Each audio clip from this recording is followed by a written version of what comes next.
good old days when rap was rap. The third perspective.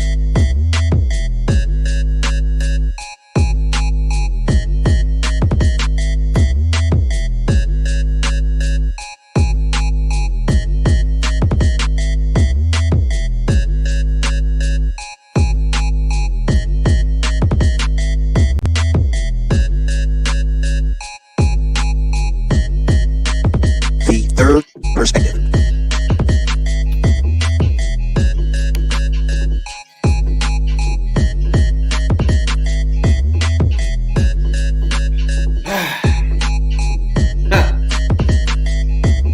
Starting real comfortable with this shit now, man.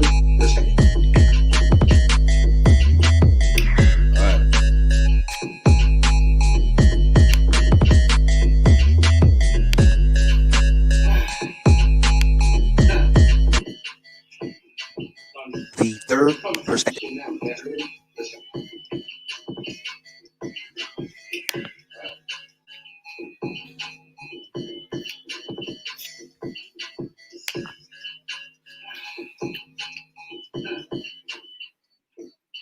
What it do?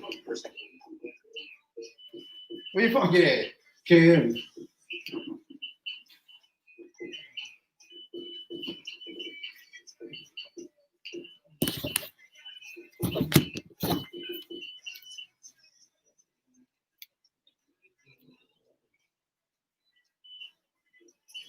What it do?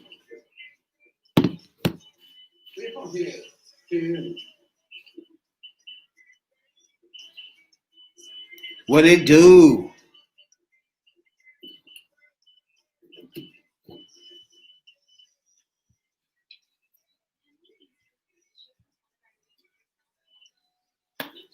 What it do? The fuck?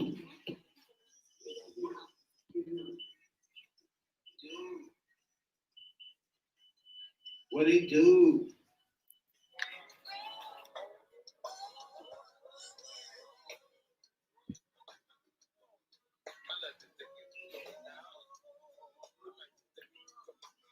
The fuck?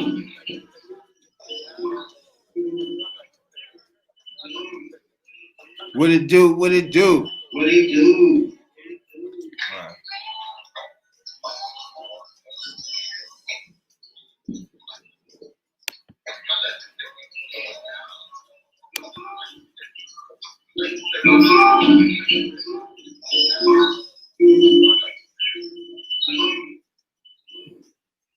What it do? What it do? What it do? Man, that joint's smack.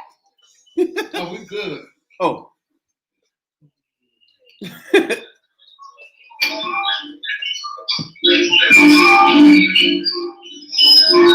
Very good.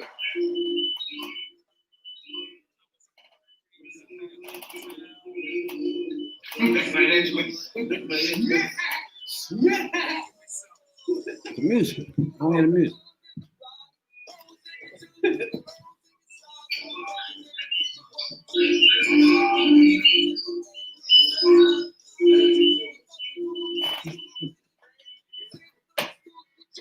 You hear your earphones?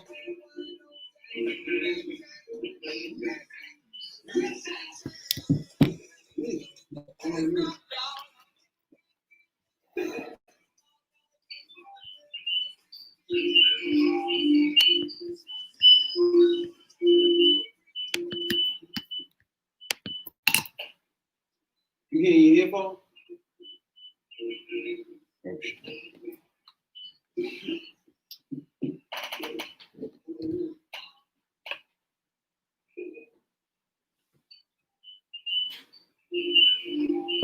I'm trying to figure out what's going on. It's him. Good. Oh, man.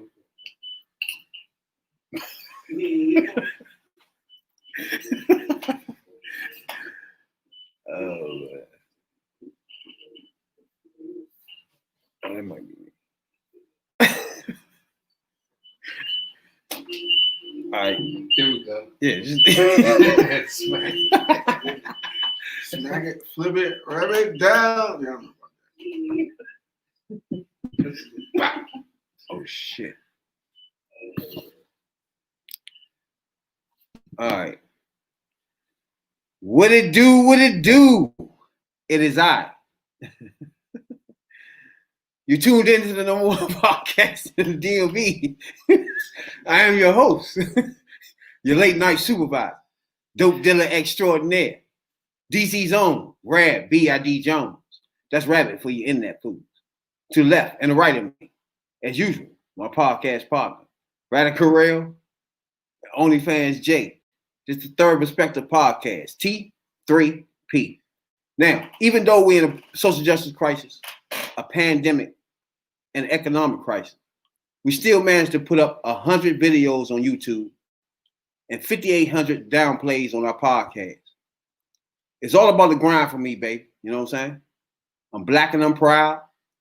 We got 40 days to the next inauguration. I feel good, babe. What you think, babe? What it do? Talk to me. I'm feeling good now, doc.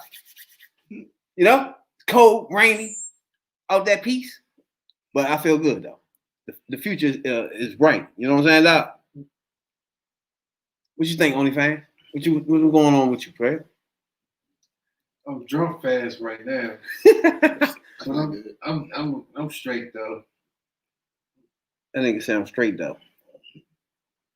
What you was drinking on, man? That what you sipping on? That exclusive and that old school corn liquor. Hey, everybody in the audience know about the corn liquor. You know what I'm saying, doc? Nah. Radical Rail don't know about that corn liquor. Not at all. That's that country shit. You know? Also, pizza too, dog. You know what I'm saying, doc? Yeah. Alcohol and pizza go together, you know? Always. Man, what? That shit, Always. That shit comes in handy. Come in handy, soak all that up. What's going on, Radical One? You know, chilling, working, rinse and repeat. Y'all out there, you know what I'm saying? I gotta watch my comments on the podcast, you know. Huh? Yeah, you know what I'm saying? I can't be saying I gotta be allegedly in a place that I know I don't work. So you know. Trust me, I already done that. Yeah. So, I already had you. You know I had them, right? yeah. I had allegedly all that whole time. You know what I'm saying, doc? Yeah. We don't know what we talking about. Yeah. Everything is just in his mind. You know what I'm saying, doc? You know? Apparently, I got shit shut down, so you know, I refrain from talking about certain areas on the podcast from here on out. God damn. Yeah, the system got me. You know what I'm saying? You know, the more popular you become, the more people at work start seeing you. You know? Wait. Stop. And Stop. So now they shut down your First Amendment right. Yeah, right. Damn. First of all, we don't know where he worked. Yeah, it's based on. He like Mark, like my man on Martin. Tommy. Yeah, I ain't got no He keeps saying he like Tommy. I ain't got no job. We don't know where the fuck he work at. You know what I'm saying? He always come in with these grievances and stuff. And none of me and my man right here be looking like, where he work at? We don't know where the fuck he work at. You know what I'm saying? But that's what's up. He come in and talk about the 1 day shipping and shit. Like, huh? You know what I'm saying? We don't know where you work at though, dog. The fuck is going on? But obviously where you work at is the issue. So we like, what the fuck? So I just let him go ahead and put those actually and shit, you know? So the whole time, just getting shit off your chest, we still don't know where you work. You know what I'm saying now? Now, those people that's watching the podcast that had an issue with it, can they tell us in the comments where you work? Because me and my man don't know. You know what I'm saying? All we know is you got delivery problems. You know what I'm saying, doc? I ain't the only one. Shout out to the workers, man. I know y'all dropping packages off and everybody order online. Most You know what I'm definitely. saying? I know y'all getting robbed out here. Most definitely. I feel y'all pain. You know, shout out to y'all. Keep pushing. Not only you, shout out to all essential workers, for real. You know what I'm saying? And nurses, everybody that's in there joining old folks' homes and stuff, all that. Everybody out there that never stopped working. The whole through the pandemic. T3P podcast is, we notice y'all. You know what I'm saying? We appreciate you a whole lot. You know what I'm saying, dog? That's from Radical Rail. We don't know where you work. And OnlyFans J. You know what I'm saying, dog? We appreciate it though. You know what I'm saying? Especially the nurses in there, the shit just piling up on them. Because of course, your normal flow is gonna be different from with people coming in with COVID. You know what I'm saying? And now, since we talking about the COVID, I want to give a hand for getting that vaccine. You know what I'm saying, Doc? Shouts out to the administration, the Trump, whoever the fuck did that, put that thing in and speed that thing up, and then we got a vaccine. So when we start in this new year, we can start off fresh. You know what I'm saying, Doc? If you feel a little sick or something, you go get the fucking shot. You know what I'm saying? It's 2 shots. You know, it's not just one. You get one, then you come back and get another one. I think 21 days or some shit. You know? So if you, first of all, they're gonna start off with the elderly. They're gonna start off with the healthcare workers. You know? So, and then they're gonna go to what, the teachers. Mm-hmm. So I think that's basically where it should start. What y'all think? Yeah, they finally got a plan. Finally. Yeah, so shit should be open by June. Shit should be getting normal by March, April. Right. But it should be fully on the motherfucking corner stores or CVS and shit by June. Knock the shit out. Like, get the flu shot, get that corona shot. There you go. It's the same thing, right? Yeah, basically. That's where it should be at, you know. Get this shit done and over with, you know what I'm saying? But we got another issue, man, with this government, man. This shutdown shit, man. Why y'all not trying to pay people during holiday season, man? There's not gonna be no shutdown. They already not paying the contracts out. You gotta realize it's 40 days left. There's a whole new person in there. Okay. And that person that's coming in right now, but that sounds good for you. All this shit right here is not on his agenda. I understand this that. Bullshit right here. You know what I'm saying? Right now, motherfuckers struggling because 40 days from now, this nigga gonna be putting up a huge ass motherfucking bill for COVID. It's gonna be the first thing to do, right or wrong. What y'all think? I hope so. First thing to do is be a big ass bill for COVID relief off the break. Gotta be. So that's why you got McConnell saying, fuck it, I'm just gonna give y'all sign off on something, because something gonna happen regardless of what this nigga gonna, you know what I'm saying?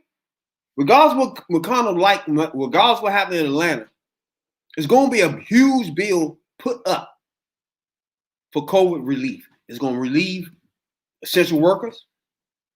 It's gonna give teachers higher pay. It's gonna do everything that should have been done. Put it like that. You know what I'm saying? It's gonna give everybody the stimulus little checks and shit. You know, the things that Republicans, 70 million y'all like this. Republicans been blocking for the last 6 months.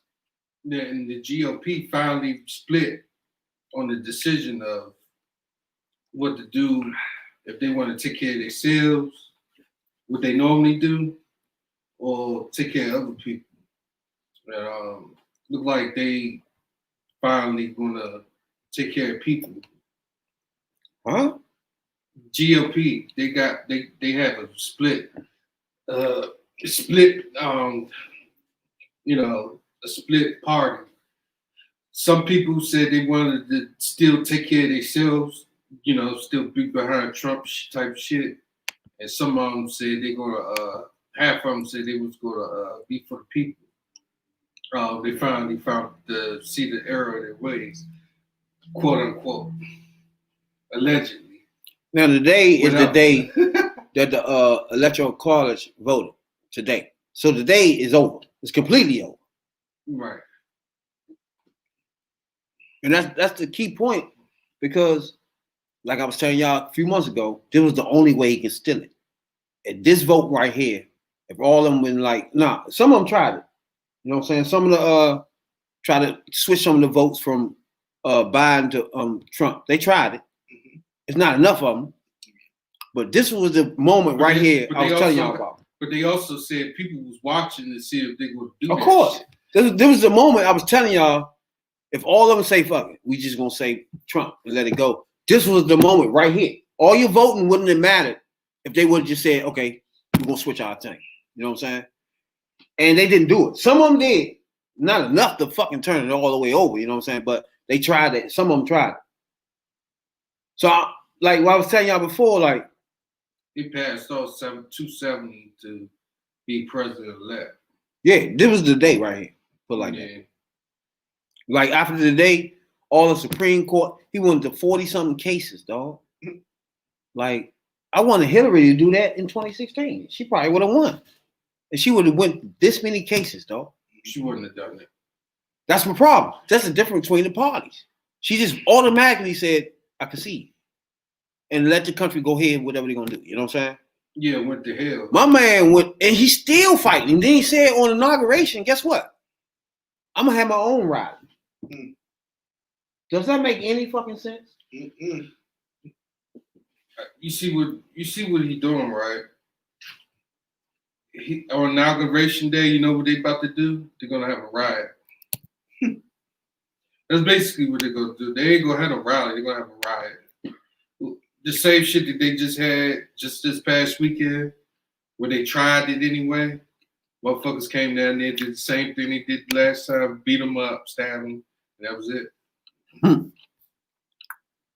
They gonna keep trying that shit if they want to. It's not gonna fly. Just burning Black Lives Matter banners and you know speaking that white power shit, and then it was vandalizing churches, and the FBI said they're gonna find out who did it. I mean, they know who did it, but you know they're gonna put cases on their ass. Mm-hmm. So you know.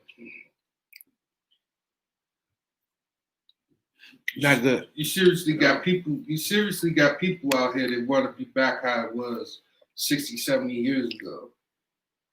How, you know, it was segregated, you know, they had to ride in the back of the bus, had to drink from all white fountains, all white stools, all black stools, whatever. You're right. You still got a lot of people that's like that for some apparent reason. Just let that shit go. It's not going to get like that. It's not. You just let it go. Just stop. The people that you're dealing with now, the black people that you're dealing with now is not how it was just that time. Because motherfuckers really ain't got nothing to lose. Like your boy Trump said. Trump's a piece of shit. Mm-hmm. Trump said himself, what do you got to lose? Your schools are poor, this is shitty, your lives are shitty, and I grab him by the pussy. But y'all like this shit. Who did say that, though? But y'all love this shit.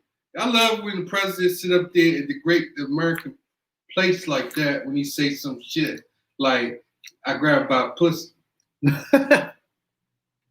Y'all ignore the fact, the issues that's in this country, but y'all love the fact that he said, put the border wall up and I grabbed by the pussy. Y'all love this shit. You know? Like, something wrong with y'all. Y'all need to go counseling.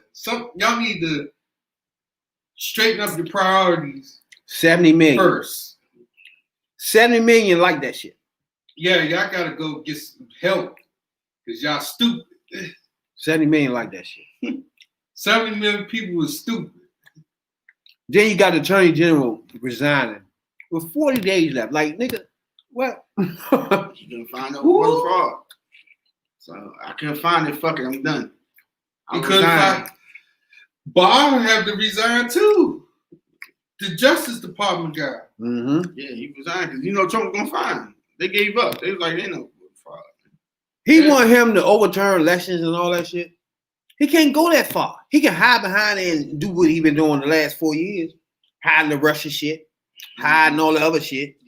But to do an election, you want too much, nigga. Like, what? Now, back to what I was saying about New York was waiting for him when he gets out for presidency. Mm-hmm.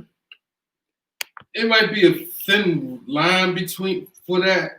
Now I think about it, they might try to get him, but he got a lot going on in the White House, a lot going on in the Senate.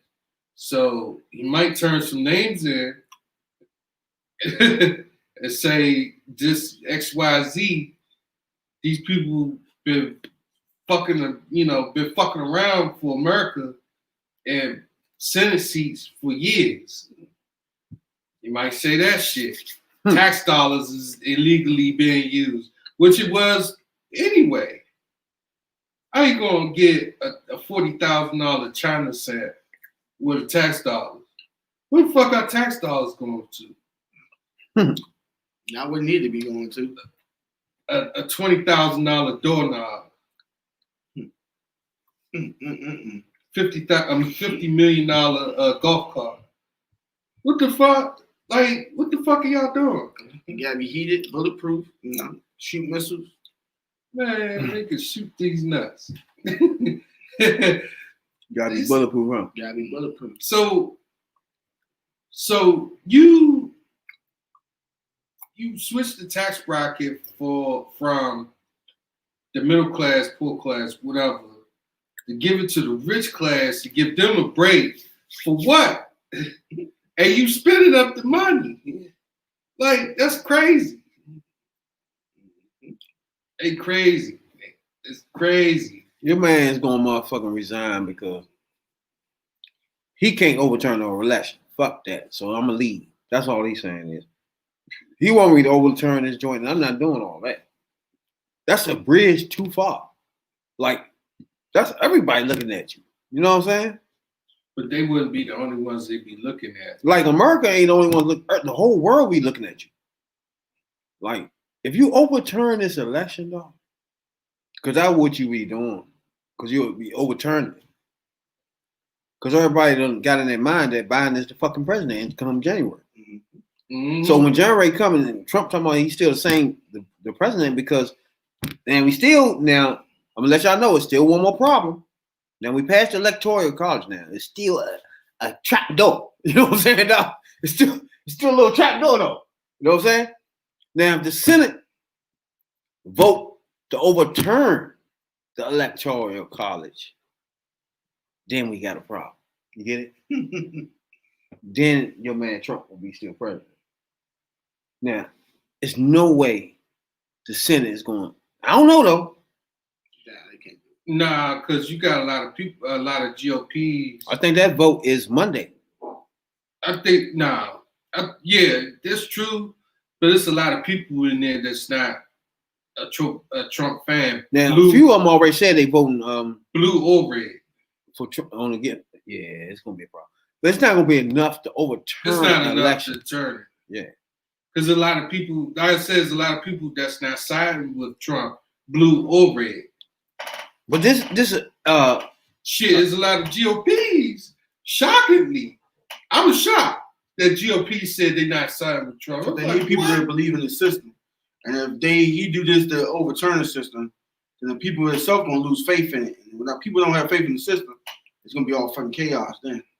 But this is a teachable moment because everybody can learn now that. But the other fucked up part about it, you still got a lot of people over there talking about something. Yeah, the election is rigged. It cheated. Like, what the fuck? Like, but you see that it's still like mechanism. Like this still another step that can turn it another way. You see what I'm saying? Like this is a teachable moment for people to know that it's steps to the shit. You know what I'm saying? First electoral college, the vote, you know what I'm saying, the electoral college, and then the Senate gotta approve it. You feel me? So this is something probably people didn't know before.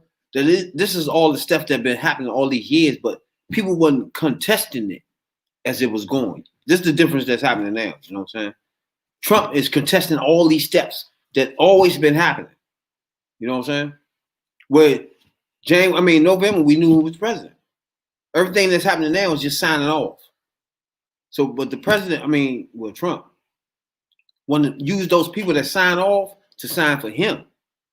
And that's a huge step. You know what I'm saying? For these people to do. I'm sorry. There's no way that I don't even know you can give them enough money that they can go in there and be like, and take a vote from Trump. From Biden and make it Trump's. I'm gonna be honest with you. You had some balls on you for that shit, for sure. I'm gonna be honest with you. I'm confident that they're not gonna go for that shit. Like Real said, you're gonna lose confidence in the system. But you still got a lot of those little rural people or people that's Trump fans. They're still saying that the election is rigged, this, that, and the third. But the election went through fairly, as fair as could be. But compared to 2016, we can sit there and say that the election is rigged then. And it wasn't fair at all then, but it's fair now. But they still hollering is rigged because Trump didn't win. So compared to 2016, would they still say that the election was rigged if Hillary would have won? That's wild shit. People, Dog, they gonna say it's rigged. They're gonna say it's rigged regardless. That's what Trump's saying. You gotta realize it's really important. Some of the shit that politicians do, people might not like that shit, like they reading from scripts and shit on the podium and all that shit. In the end, all that shit is important. There's a reason why they doing all that. And we learned that from Trump. You can't stand up there and just spit all shit off the head, top of your head. You know what I'm saying? There's consequences to that shit. You the president. That's just why people sit there and talk. He talked that shit about, I'm not gonna be talking from the podium. You know what I'm saying? What do you mean? I'm not gonna read from no script. That's what you got to do, nigga. But basically, what it is saying that Trump can sit there and say, I got a cup of apple juice, but really it got piss in it. And they're gonna drink that apple juice as if it was piss. It was just regular apple juice. That's what these people are on right now. But like they don't really care. Like if it's piss or apple juice, they'll drink it. If it's rat poison with piss in it and Trump would say it is, but go ahead and drink it, they'll still drink it. They proven that. They said, he said, you go ahead and inject bleach. People was doing that. I mean, come on, man. Get the fuck out of here. Right about that. Everybody gotta have their own brain. You gotta have a common sense. Trump don't have no fucking common sense. What the fuck is wrong with y'all? None. like this shit. My own segment is coming up soon. What backwards Jay? You know? This right here will prove that what backwards fucking Jay. Stupid ass motherfucking people. Basically, real. Man. That shit is crazy, yo. Y'all be fucking wild as shit. I mean, people know. You know what to say, too. You know how to incite a motherfucker. So that's part of his plan, too, to incite people, get them riled up and all that. But he was also right what he said 30, 40 years ago when he said, if I'm going to run for president, I run as a Republican because anything I say, and people eat it up. And sure enough, people eating the shit up. They must have, hey, look, they must have ain't do their homework or listen to the shit, what he said.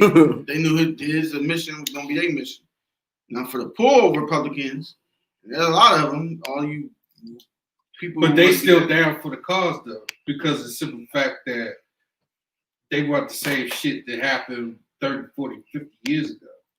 I mean, 50, 60 years ago. They want that shit where the Emmett Till shit happened to all of us. But they ain't gonna get it. I'm about to say, that's them. So he's saying the stimulus package coming the first days, and then we're gonna talk about this crime bill for the police or whatever that shit. Who? Biden. So them the first two things he's doing when he get in office, right? Nah.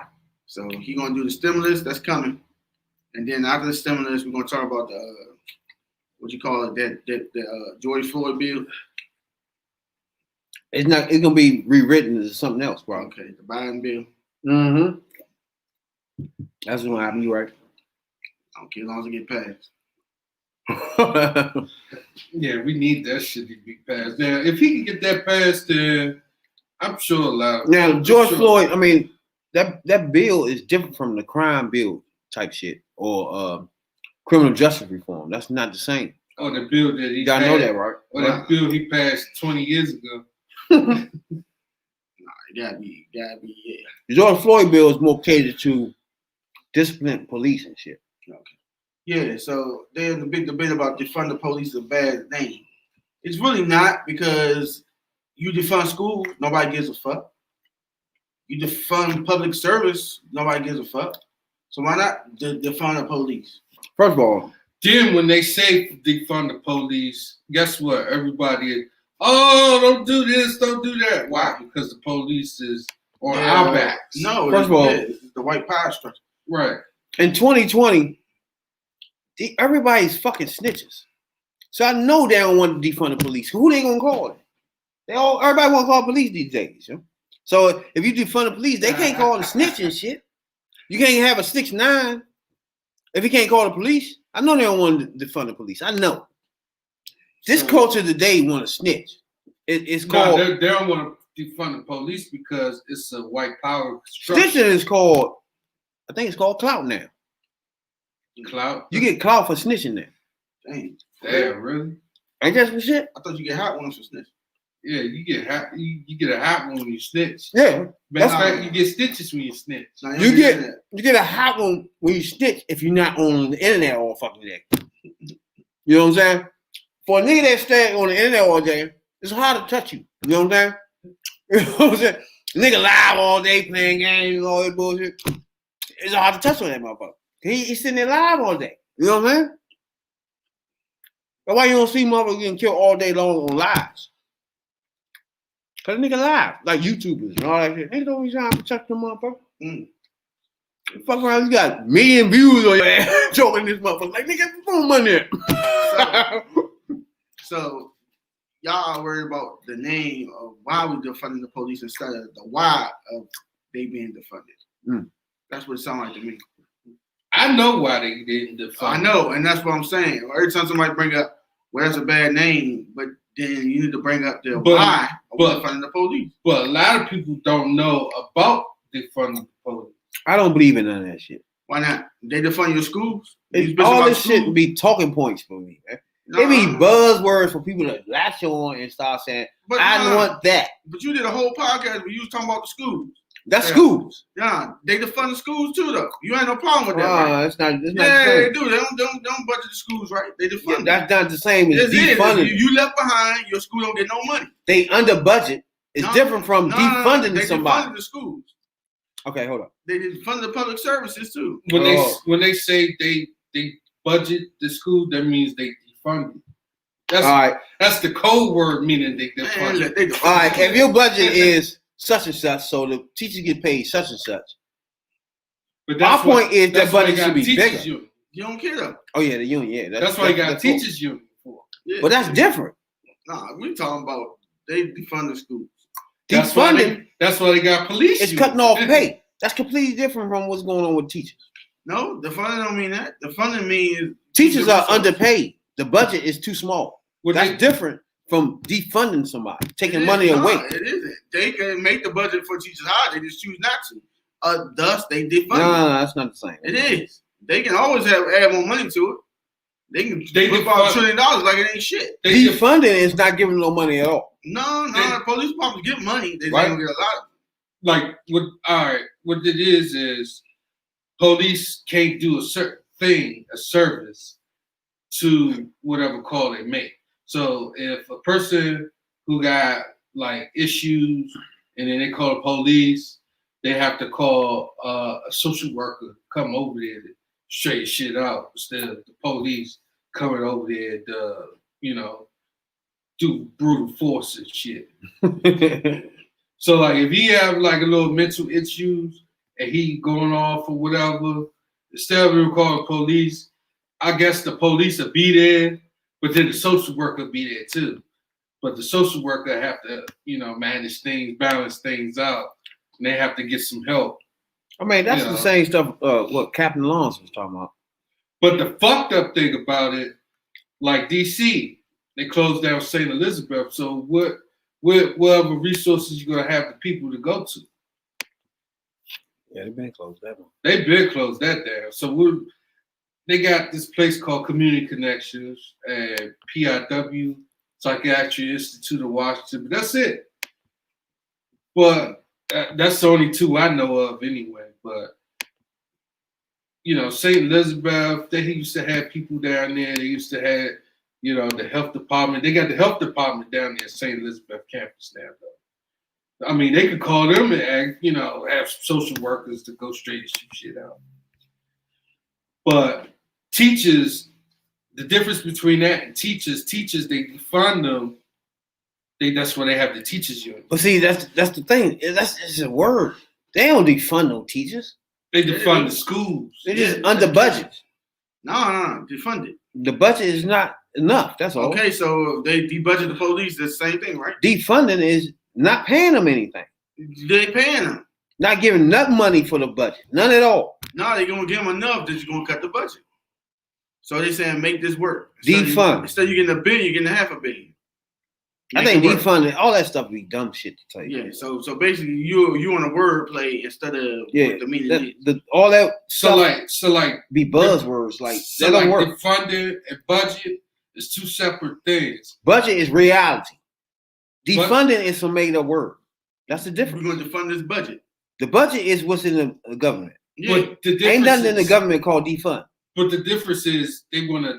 If called you got, cutback. Now we getting real words. Yeah, cut back budget. All that's the fun. But if you cut back budget, and it's another word they used to use at DC public schools, but it means basically redistribute all types of shit. Right? Yeah, that means that they're going to defund the budget, meaning the budget is here, and we're gonna just cut it off. I can understand defunding police by moving budget around from.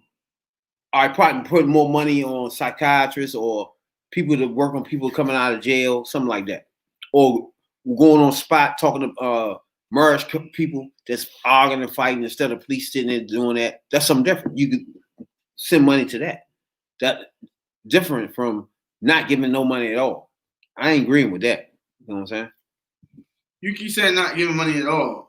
They mean D. D means decrease. Not take away all the way. You talking about they gonna just cut them out like y'all ain't getting nothing. No, that doesn't mean they're gonna cut their money. Nah, you shouldn't be cutting no money from no police. Yeah, we need to cut the money. They ain't doing nothing with it. Army and police should have every fucking thing they can think of. No, Army too is waste of money. They literally can run out of shit in their brain before you can. You be like, "What's next? What you need, motherfucker?" So we gotta send people to war because you have a disagreement with another motherfucker from another. I don't care. No, Everybody in the army, military too, should be satisfied with everything they got. How many nuclear warheads do you need? Everybody in the police force should be satisfied. How many F-18s do you need? We don't need all that shit no more. Whatever they need. No, they good. The reason they there is to keep everybody fucking alive. No. So whatever you need, what you need, that's what the budget gonna pay for. Regardless of how much it's gonna cost, you need that. That Tomahawk missile can do that. Okay, that what you need? Fuck, you got that. You know, as simple as that. Now, I make excuses. Now, if you want to do something with the military, won't you do something with the veterans and the retirees with that fund? Because they've done their service. So a lot of them out there homeless. Matter of fact, they're all forgotten about. Take that fund, give it to them. They need a check. Give them a place to stay. Some of them homeless. I see homeless war vets with hats on. Yeah. I mean, damn. You know what I'm saying? Make sense of the budget.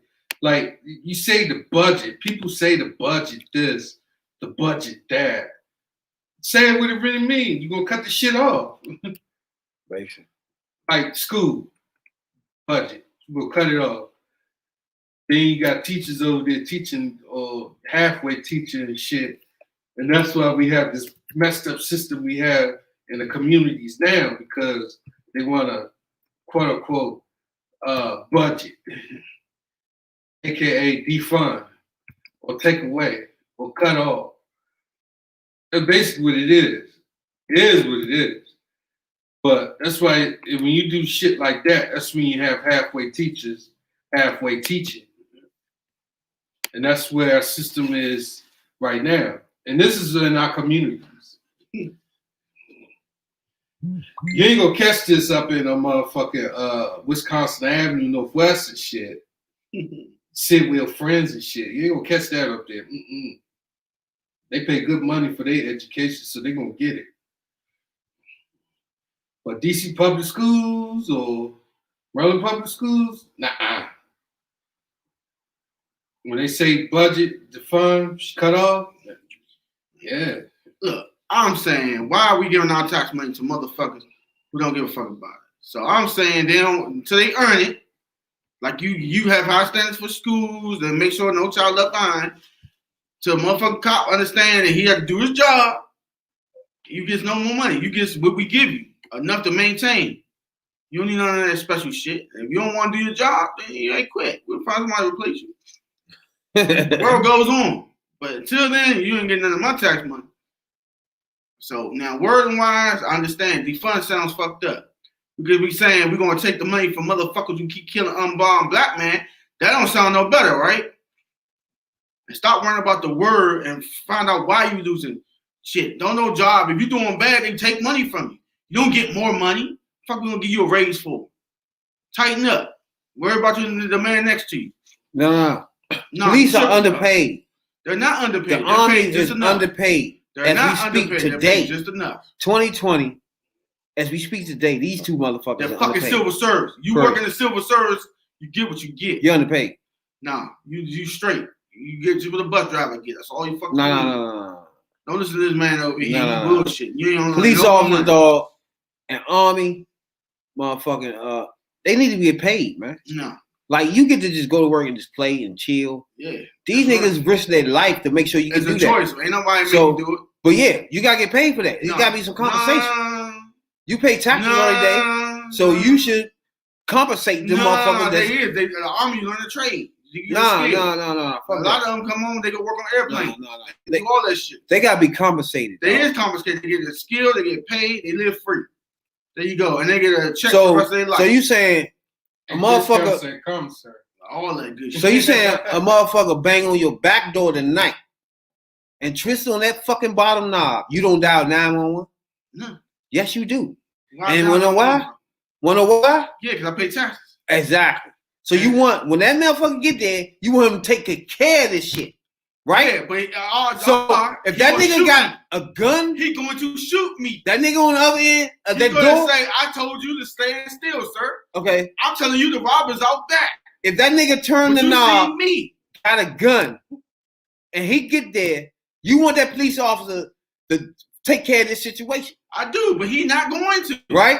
What is he going to do? But Tell me the scenario. you want a person to go risk his life, so he need to be compensated. Yeah, he get that 45K a year. There you go. That's what we getting paid for, to come there and when you extra call 15, him extra 15, you want to do some to overtime. make sure you don't get touched. And you want him to do that when he They get do there. that. They don't do that. Do you want a nigga to get there and be like, oh, nigga, they don't pay me enough for this shit, I'm out. You know what I'm saying? Oh, Do yeah, you they want a police officer to do Yeah, that? They do that. They do And that. no They police officers do that. Yeah, they do No that. officers do that. Yeah. Security guards, yes. Police officers, fuck no. Oh, they do their job. There's no police They do officer. their job. That's what You you're never saying. seen a So scene, you telling me the cops do their job? dog. You never Are seen, you saying the cops do their job? dog. You never seen a scene. Don't not admit the question. No, wait. Hey, Jay, why he ain't trying to say the cops You do never their job? seen somewhere a police officer said, I don't get paid enough for this, and stop and leave you there to die. That don't happen. I know he gonna pull it Now, down. security guards, they roll the fuck out. I get that. You just hear the security of this shit. Once she got out of hand, my life is not on the line for this bullshit. I get that. Okay, so police Now, officers, they life on the line. Police officer, you swore That for you this uphold shit. the law, that you wouldn't shoot a nigga in the back. The law is I put my the hands law. up. You supposed to make sure that nigga that try to kill people, you getting paid to make sure he don't kill people. That's your job. So To uphold the law. So why all these innocent people getting killed then? You know what I'm saying? Oh, they're not innocent. So they should get paid for that shit. They should get paid for that? The army, to go all over the world to make sure your ass stay alive, Nah, should get paid for that I shit. think that's dumb. They shouldn't even be paid no minimum wage or get home and be homeless and all that bull. No, Yeah, that shouldn't even happen. it should. Fuck that. You chose to serve your country. Nigga, I don't know where our tax money go. You don't know. Nobody on this planet know I know actually where it where goes. all the money go that I know comes where- out of your I fucking know money. where it goes. I know where our tax money go. It goes on some bullshit. Still, the money that comes out of your check, you don't know where that money goes. You see what I'm saying? Nobody knows. You just want everything done right, done with a society in mind. to stay alive for the future. You know what I'm saying? That's what you want out of your taxes. So you want health care. You want shit to keep you alive. You want the army to make sure niggas ain't coming over here trying to kill you. You want the police to come make sure niggas ain't running in your house, taking your shit, stealing your car. You know what I'm saying, dog? Shit you work hard for. You don't want to go out there scuffling with that nigga every night. You want the police to do that, right? So that nigga should be paid. Now, the motherfucker that ain't got no sense, that's shooting people and choking motherfuckers out, that's a different topic. No, it ain't. Getting paid is different. That's the Klan mentality when you do that. Oh, check this out. Your man just said that we should pay the cops more when half the cops right now don't do their job as is. You know, half of them do their job. I'm just being real. Nationwide, we got 50% do. They actually come to work ready to do their job. We got 50% that don't give a fuck. And they just play the game. You actually believe? I do. 50%. In your mind of mine. And you got 50%. certain percent of them that's the Klans. There you go. Oh shit, man. That's fucked up. Then I know they don't give a fuck. Yeah, they get no more bread. I ain't saying the 30% is the Klansman. I'm for real. Some shit though. A lot of them in the army from the Klan. Hey, you know what? You know what? From being young to grown up, I never knew that it was Klan and the police until the O.J. Simpson trial. And you know why I say that? Because Furman, they went to his house and they saw all over in his cases Klansman shit. And that's what flipped his case around for being a murder case to black and white thing. Because of that. Because they broke in his house. I mean, they did an investigation in his house, and it was plain as day. Furman House, who's a police officer at LAPD, had Klansman shit all in and all through there. And that's what flipped O.J. Simpson case around. And, I remember that. I know what you're talking about. And the person that pointed that out was Johnny fucking Cochran. But you gotta realize, man, most bigots and Klansmen, they gotta work somewhere. They gotta eat. They working somewhere. I can't be surprised. That's true. But the history of police. What's the history of? Catch slaves, right? Boom. There you go. What job would you have when you have that type of authority? Police officers, congressmen, governors. Wait. Am I right? You said police will start to what? To catch slaves? I ain't say all of them, but you know, back in history, police was slave catchers. That's the originality of police was slave catchers.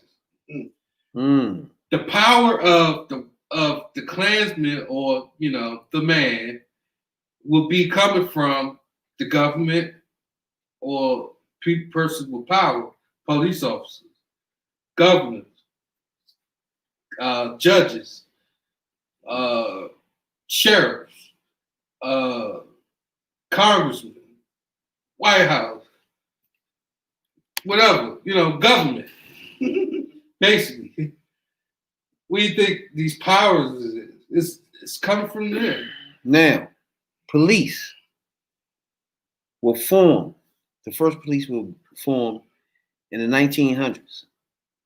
The origins date back to American colonies and cite the 1700s. They were originally started up to patrol groups, were created to stop runaway slaves and former police officers that was running away doing, long range and types of motherfuckers. Outlaws. Exactly. So slaves was that's what I tell y'all, man. One thing about you cannot tell the story of America. You gotta have slaves in it.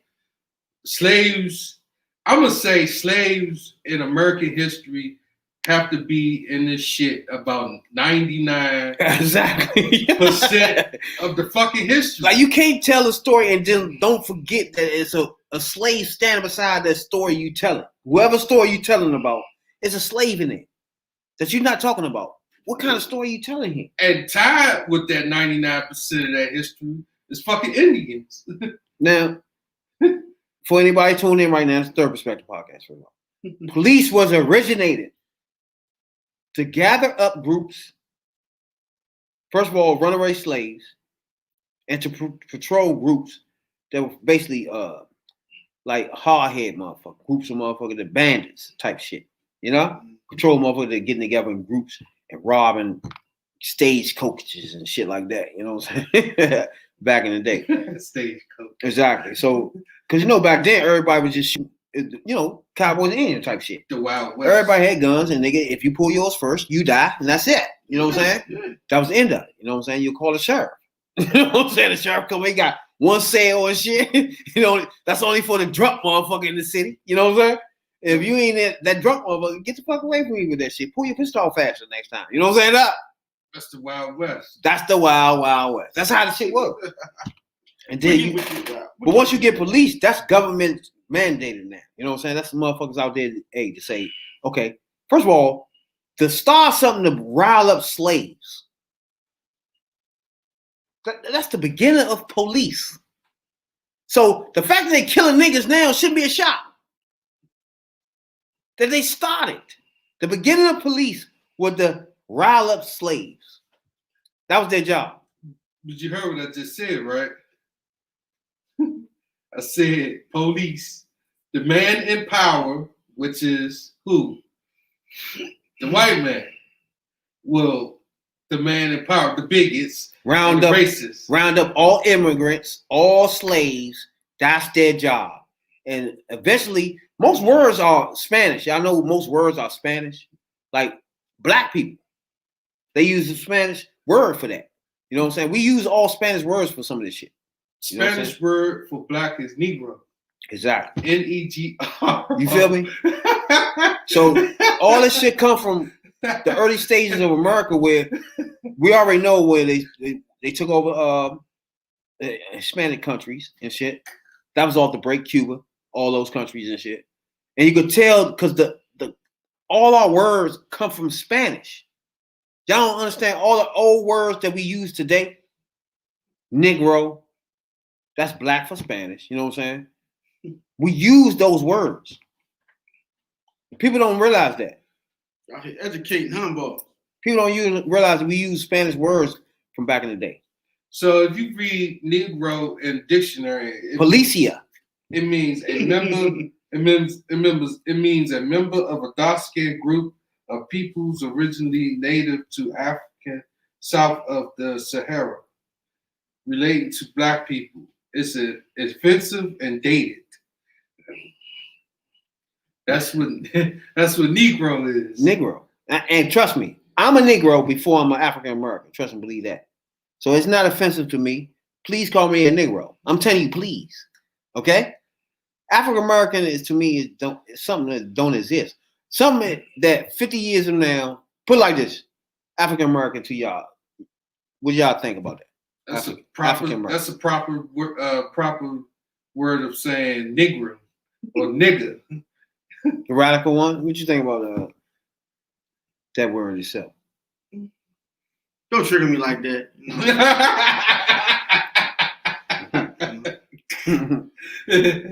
You don't? He said, "Don't trigger me don't like trigger that." You know what I'm saying? Negro, you know.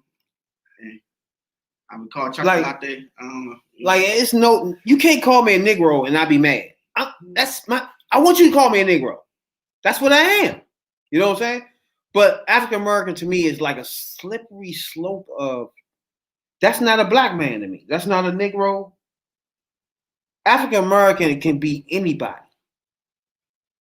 Like you could be Spanish, born in Africa. Come here, you're African American.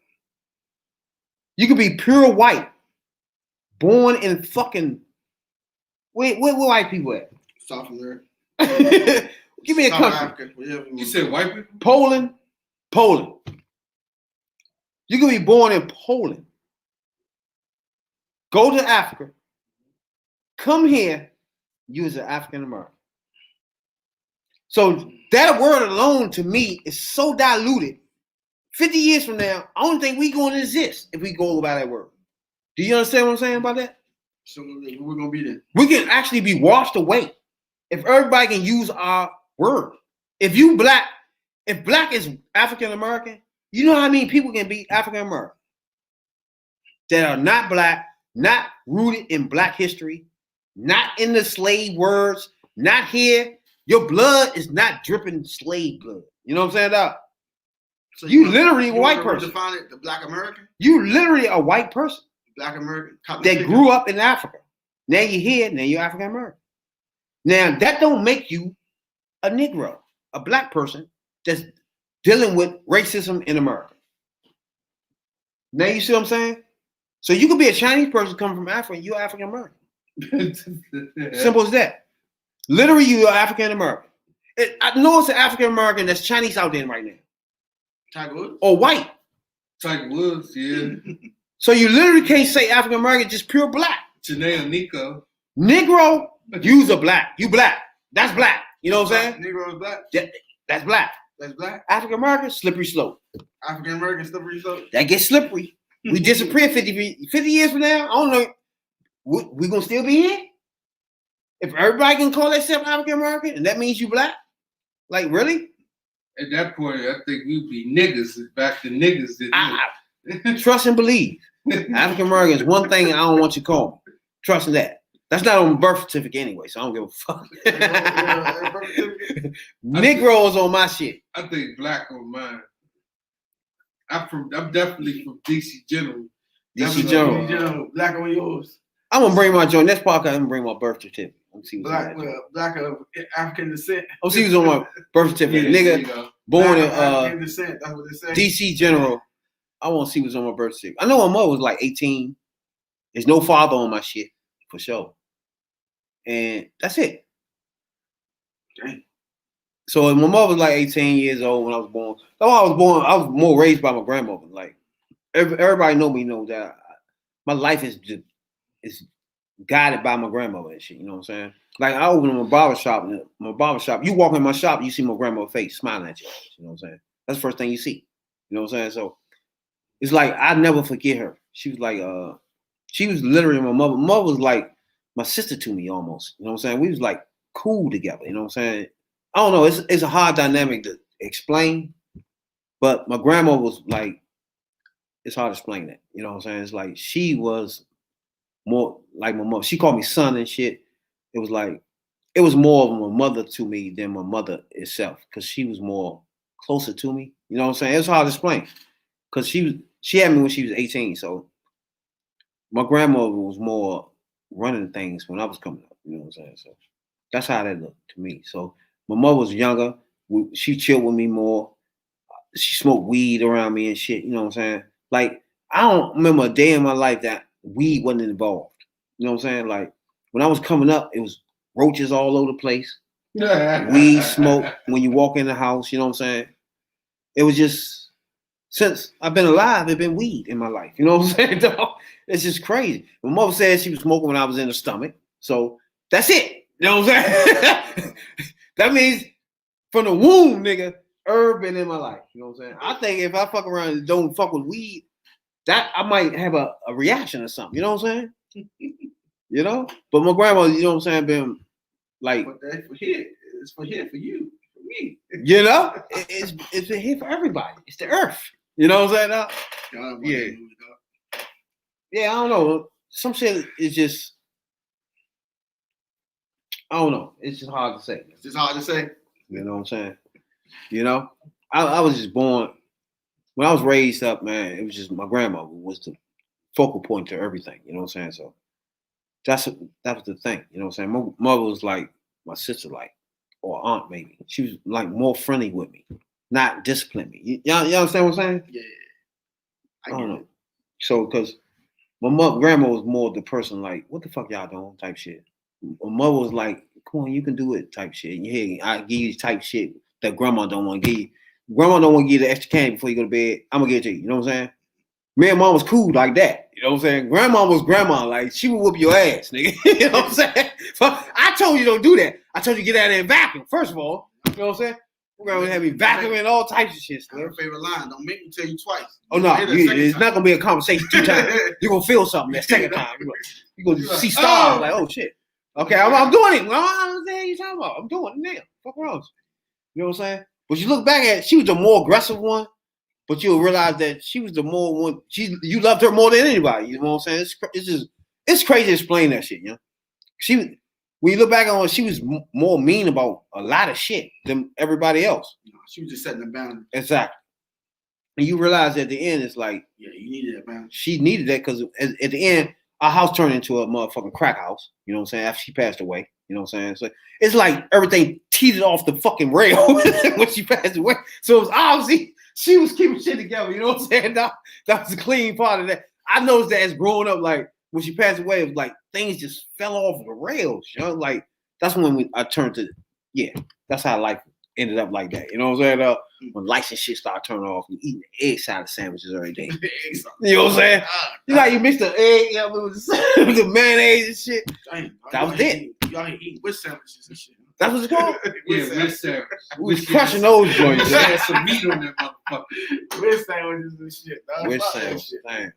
Them joints good too, though. Peanut butter. Hey, dog. Peanut I butter know y'all syrup. know them nice for y'all just put the mayonnaise on that bread, Nah, dog, and crush that joint, Slim. nah. Hungry as shit. I used to have peanut butter syrup sandwich. Peanut butter and syrup. What the fuck is y'all doing? Used to be in that joint hungry as a motherfucker, dog.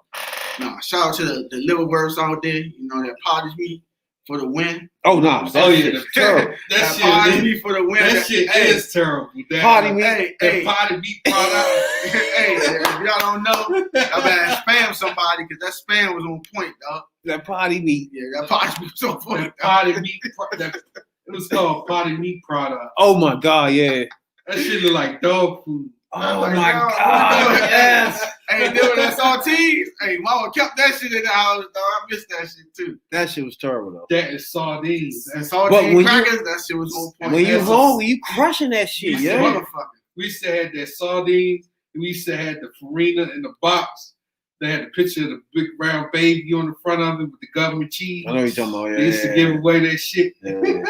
I ain't like that block of cheese either. I ain't like that shit. That was the government cheese. I ain't like that shit. We used to have that shit in the refrigerator all the time. They used to give that to you with your booklets, food stamps. I did not like that shit, man. They had the food stamps that came in the booklets. I used to hate it because I had to cut it myself. I was just mad as shit. So I could get the And joint. that shit would not melt. Oh my god, that joint be like, and that joint big ass chuck come on. We be mad as shit, you know, because you want a little slim joint. You know what I'm saying? That joint done cut all this big ass fat part at the bottom and all types of shit. You like fuck, Right on top of your steak. thick ass government cheese. Shit, damn near breaking butter. I ain't never like that shit. We used to fuck grilled cheese up with them joints though. Grilled cheese joints with them joints and make them fake ass pieces. Y'all ain't even make them fake ass pieces though. Yeah, with the toasted On bread. the, yeah. Put that cheese on the bread. I used to make them shit every night, Put Slim. the tomato sauce on it and put the cheese Fuck on yeah. it. You can bake it in the oven. And put it I on went in the other thing that joint a straight piece of like a motherfucker, Slim. Crush that joint, though. Then I started graduating, get that thick bread joint that you put in there and get real crusty up top. Man, I crushed that joint, fake piece of ass joint, Slim. Because we was Wonder Bread people Oh back my then that God. time. Yeah, Nah, we just had the little what's the name bread that was in the stores. The regular little joint. It was just red. The label was red. I know what you're talking about. It was just red. It wasn't no motherfucking Wonder Bread. I know that. What was your choice of drink? Your juices. We used to have the slice. Nah, I ain't like slice joints, man. I didn't stop either. faking, man. That's all we Y'all had. ain't Like no flavor aid, nigga. Y'all ain't had no real good out there. Y'all Yeah, had flavor aid, that nigga. slice juice. It had the picture of that. I ain't like slice at all, yeah. But this motherfucking Kool-Aid was my shit. Kool-Aid. And Kool-Aid. Nah, Kool-Aid. flavor Kool-Aid. aid. Y'all ain't had no Kool-Aid. Kool-Aid. nigga. Flavor aid. Flavor nigga. Aid That was shit- from America. There you go. I used You to gonna mix get the that top shit box. out that shit, man. Mix my shit up, boy. Motherfucking break with an orange on your head, nigga. Stop playing, man. What's wrong with you, dog? But you don't know about that lemon and grape mixed together? Oh man, Yeah, dog. I'm telling you, the best joint was motherfucking orange. And, what was that? God damn it. It was a Clementine shit. Oh, pink lemonade. The The orange and pink lemonade. Oh my God, my nigga. Oh, shit, I gotta get some Kool-Aid when I leave here too. Hey, that nigga talk. My son like Kool-Aid, but he don't know about mixing those things, making motherfucking chemistry out of this thing. You know what I'm saying? Chemistry, this Kool-Aid up, boy. That orange joint with the pink lemonade. Now that thing be hitting. I haven't had Kool-Aid in a long ass. That made me want to go give me a pack. With that thing, that nice sweet joint. You Like know a about that, Jay. big ass joint. Put it You done, nigga. Big ass cup. I'm out, nigga. You out? Straight to Techno Bowl I go, nigga, with this big ass cup. Damn. Fuck wrong with You y'all? don't know about that peanut butter and jelly sandwich with that quick? You don't know about that shit? Oh, I fucks with that peanut butter jelly. Nah, you know about Yeah, that? y'all like the peanut butter jelly that they come all together in the jar? Nah. I ain't like that shit either though, Gotta man. be separate, dog. I don't know why I ain't like that though. Gotta be separate. The Goobers. You the joint that got the jelly and the peanut butter in the jar and shit? Yeah, the Goobers. I don't know why I ain't like that shit, huh? I just lazy. I'm sorry. Cause I was like putting the motherfucking jelly on this side, the peanut butter on that side, and putting it together. There you go. I don't like that. I ain't like that. You Shit. like you was a chunky Jeff nigga. I ain't like that. But the problem is with that is that they put too much jelly in there more than peanut butter. Nah, it depends on you. That's why I like to control it. But then again, and then another thing is the brands. It's like they just put any kind of peanut butter in that motherfucker. You know what I'm saying? You I like Peter motherfucker. Pan. What kind of peanut butter y'all like? I like motherfucker Peter. What'd you say? Peter Pan. Fuck yeah. Y'all like Peter Pan. Peter Pan, man. Man, you better stop playing. I got about 8 bottles of them motherfuckers in the house. I've been fucking Reese's one up lately though. I don't like them joints, huh? I like the Reese's joint. I don't like the peanut butter either, young, with the peanuts in it. Yo, you like chunky? I don't, Hey, chunky No chunky funny, no boy, funny dog. on that. Hey, he I don't like like that, no dog. chunky. You like them joints? Yeah, he like the Dutch. Stop spelling Jay. You like that Dutch crunch? Oh no funny, no funny. He like that crunch, dog. Hey, that Jimmy be chunky as shit, dog. Ain't no funny though, It man. look like a whole nasty crunch bar. You put that shit on there, dog. You want me to tell you why I don't like it? Why? Because that shit come out of my shit. Oh, the peanuts? Yeah, They do. Food, dog. They do. That shit Chew your come- food, man. Hey, if you don't chew the peanuts up, they coming out of there, It's Slim. like corn or anything else. You That's have food, dog. shitty, rocky shit coming out of that joint. shit be like And that shit hurt too. If you don't fuck around, cut your asshole open.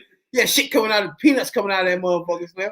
That shit You come gotta out. chew that shit up, You dog. say you don't like chunky Jeff. I don't like the chunky joints, That shit yo. come out I of don't my like shit. chunky. That's the whole point right there. Because when you bite the peanut butter, it's like you're not expecting the when you eat peanuts, you're expecting the crunch time. You know what I'm saying? Yeah, So your teeth are expecting crunch. But when you eating a peanut butter jelly something, that peanut in there is just it don't supposed to be there. You know what I'm That shit be saying? like, That, like this ain't supposed to be here, man. No. That's gonna be creamy on one side, but the jelly on the other side, that thing nice like that, boy. Says a lot about y'all, how y'all eat y'all food. Too. That's fucking but good. that's like when I eat my scrapple egg cheese, Oh. my butter and my jelly on both sides of bread, boy. I can't do corned beef hash. I can't do scrapple. I can That do shit's scrapple. done. That's done. I ain't do none of that. Shouts out to everybody tuning in right now. Scrapple. I can't fuck with that, y'all.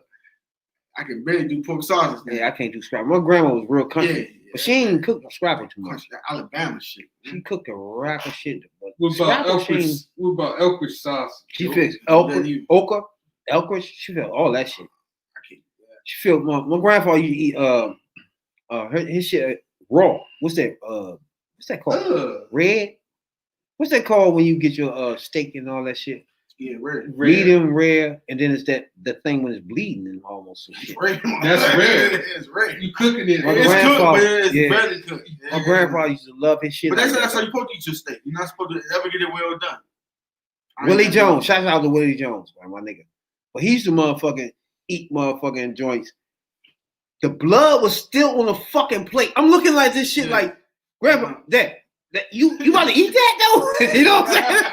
That shit ain't cooked. Put them here. Come here. I'm gonna put it back in there. He's like, boy, leave this shit alone. You know what I'm saying? That's how I want it. Put pepper on that motherfucker. I'm like, God damn, for real? And she just sit there. That motherfucker raw. Yeah, be bleedy. You know what I'm saying? And you looking at this shit like, They say you're supposed to eat it like that. You're supposed to be eat medium that rare. shit? Ugh.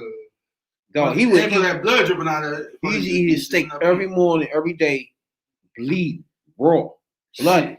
If you eat a steak like that, I don't know what you do with your girlfriend at that time. Constantly, that's all he needs.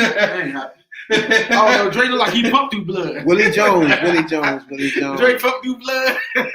can't do that. I never could, dog. Willie Jones. Willie, I'm saying his diet every day. Willie Jones, my grandfather.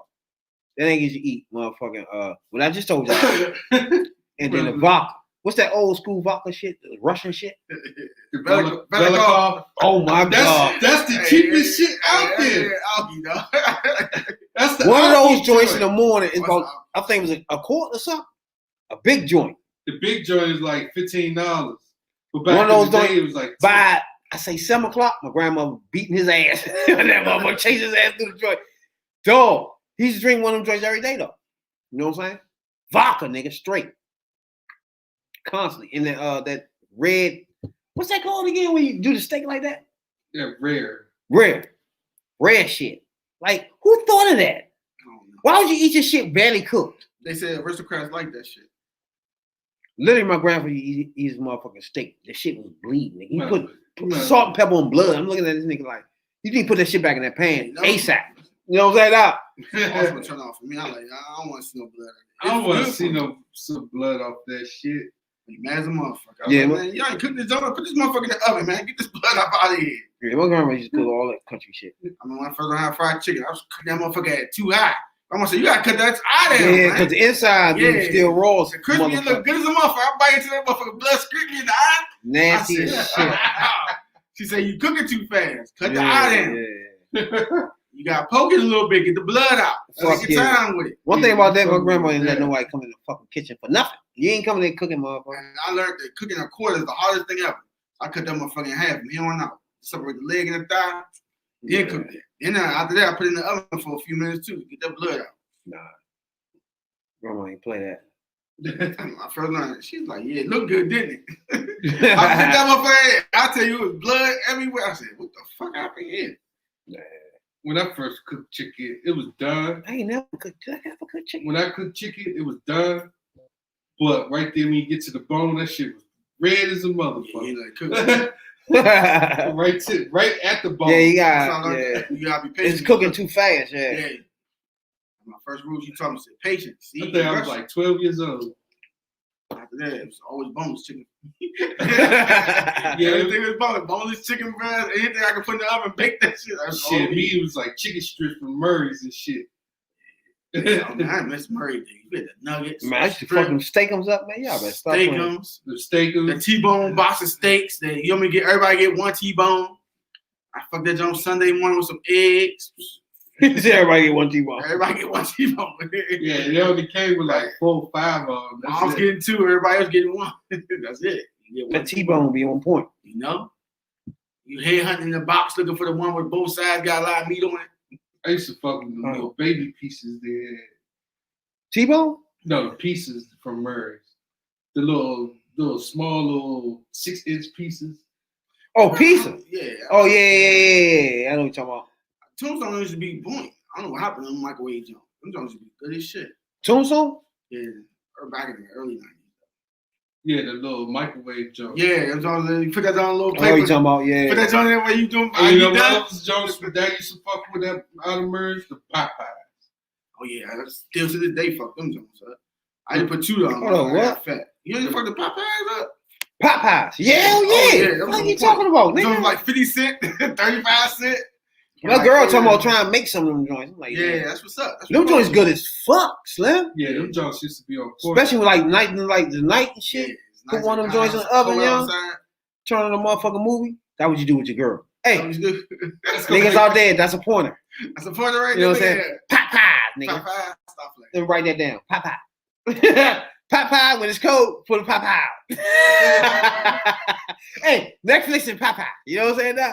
You Talk make about- it. Hey, the chicken joints too. Don't do the beef. Y'all like the beef Yeah, joints? the beef joints. What you talking about? I don't like The shepherd pie. the Popeye joints. I don't like the.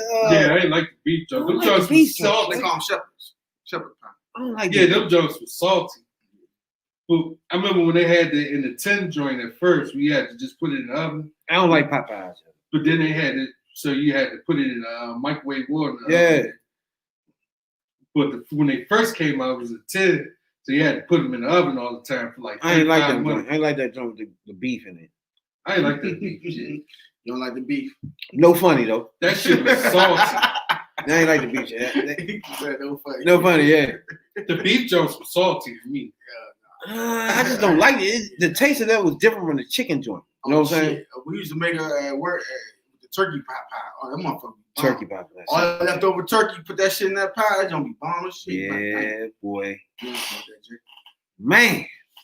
Man. Make you want pie now. I ain't no beef stew in a minute either. Beef stew. Yeah, that's my shit. The junk that my grandmother used Beef stew, yeah. The junk that my grandmother dish, her shit that she specialized was the motherfucking chicken and dumplings.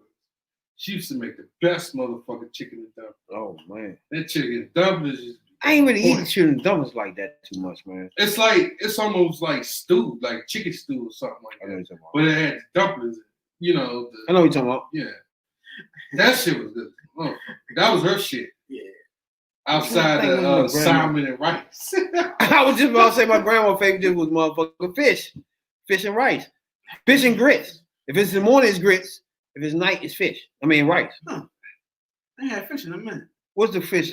Trout. She used to cook the shit out of some trout and grits. Oh my God.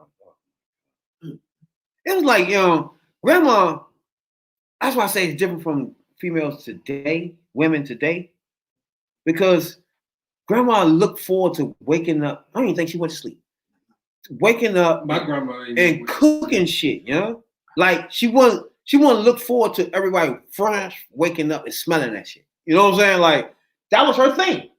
Like when you wake up, be like, damn, grandma, that was her shit. She done bust a nut off that. You know what I'm saying? Just because she up cooking and you loving this shit off the morning. That was her shit. You know what I'm saying? She just loved cooking, dog. You just be like, it wake you up. You be enjoying off the Saturday, off the oh shit.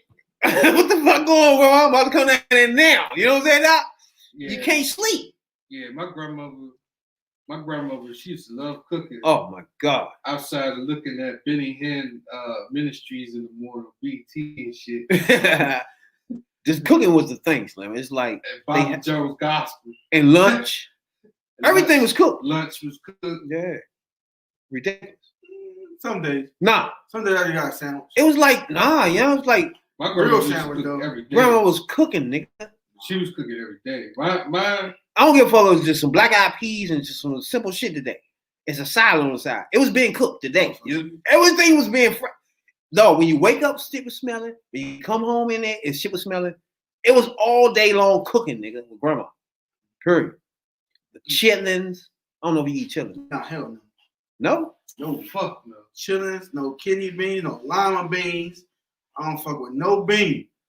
Except for pork and beans. I haven't eaten chitlins since. Now, if I eat beans, No liver. you gotta Chillin'. get the fuck away from me if I eat some beans. I can't do it. That shit be smelling good. I Chitlins. got beans with a ham hock in it and the motherfucking neck bone in On the the side. You know what chitlins is, right? Pig intestine. Hell yeah. I can't. All that shit up Or in the there. part that makes I had to clean shit. them though. I cleaned them a few times. I used to clean them joints too.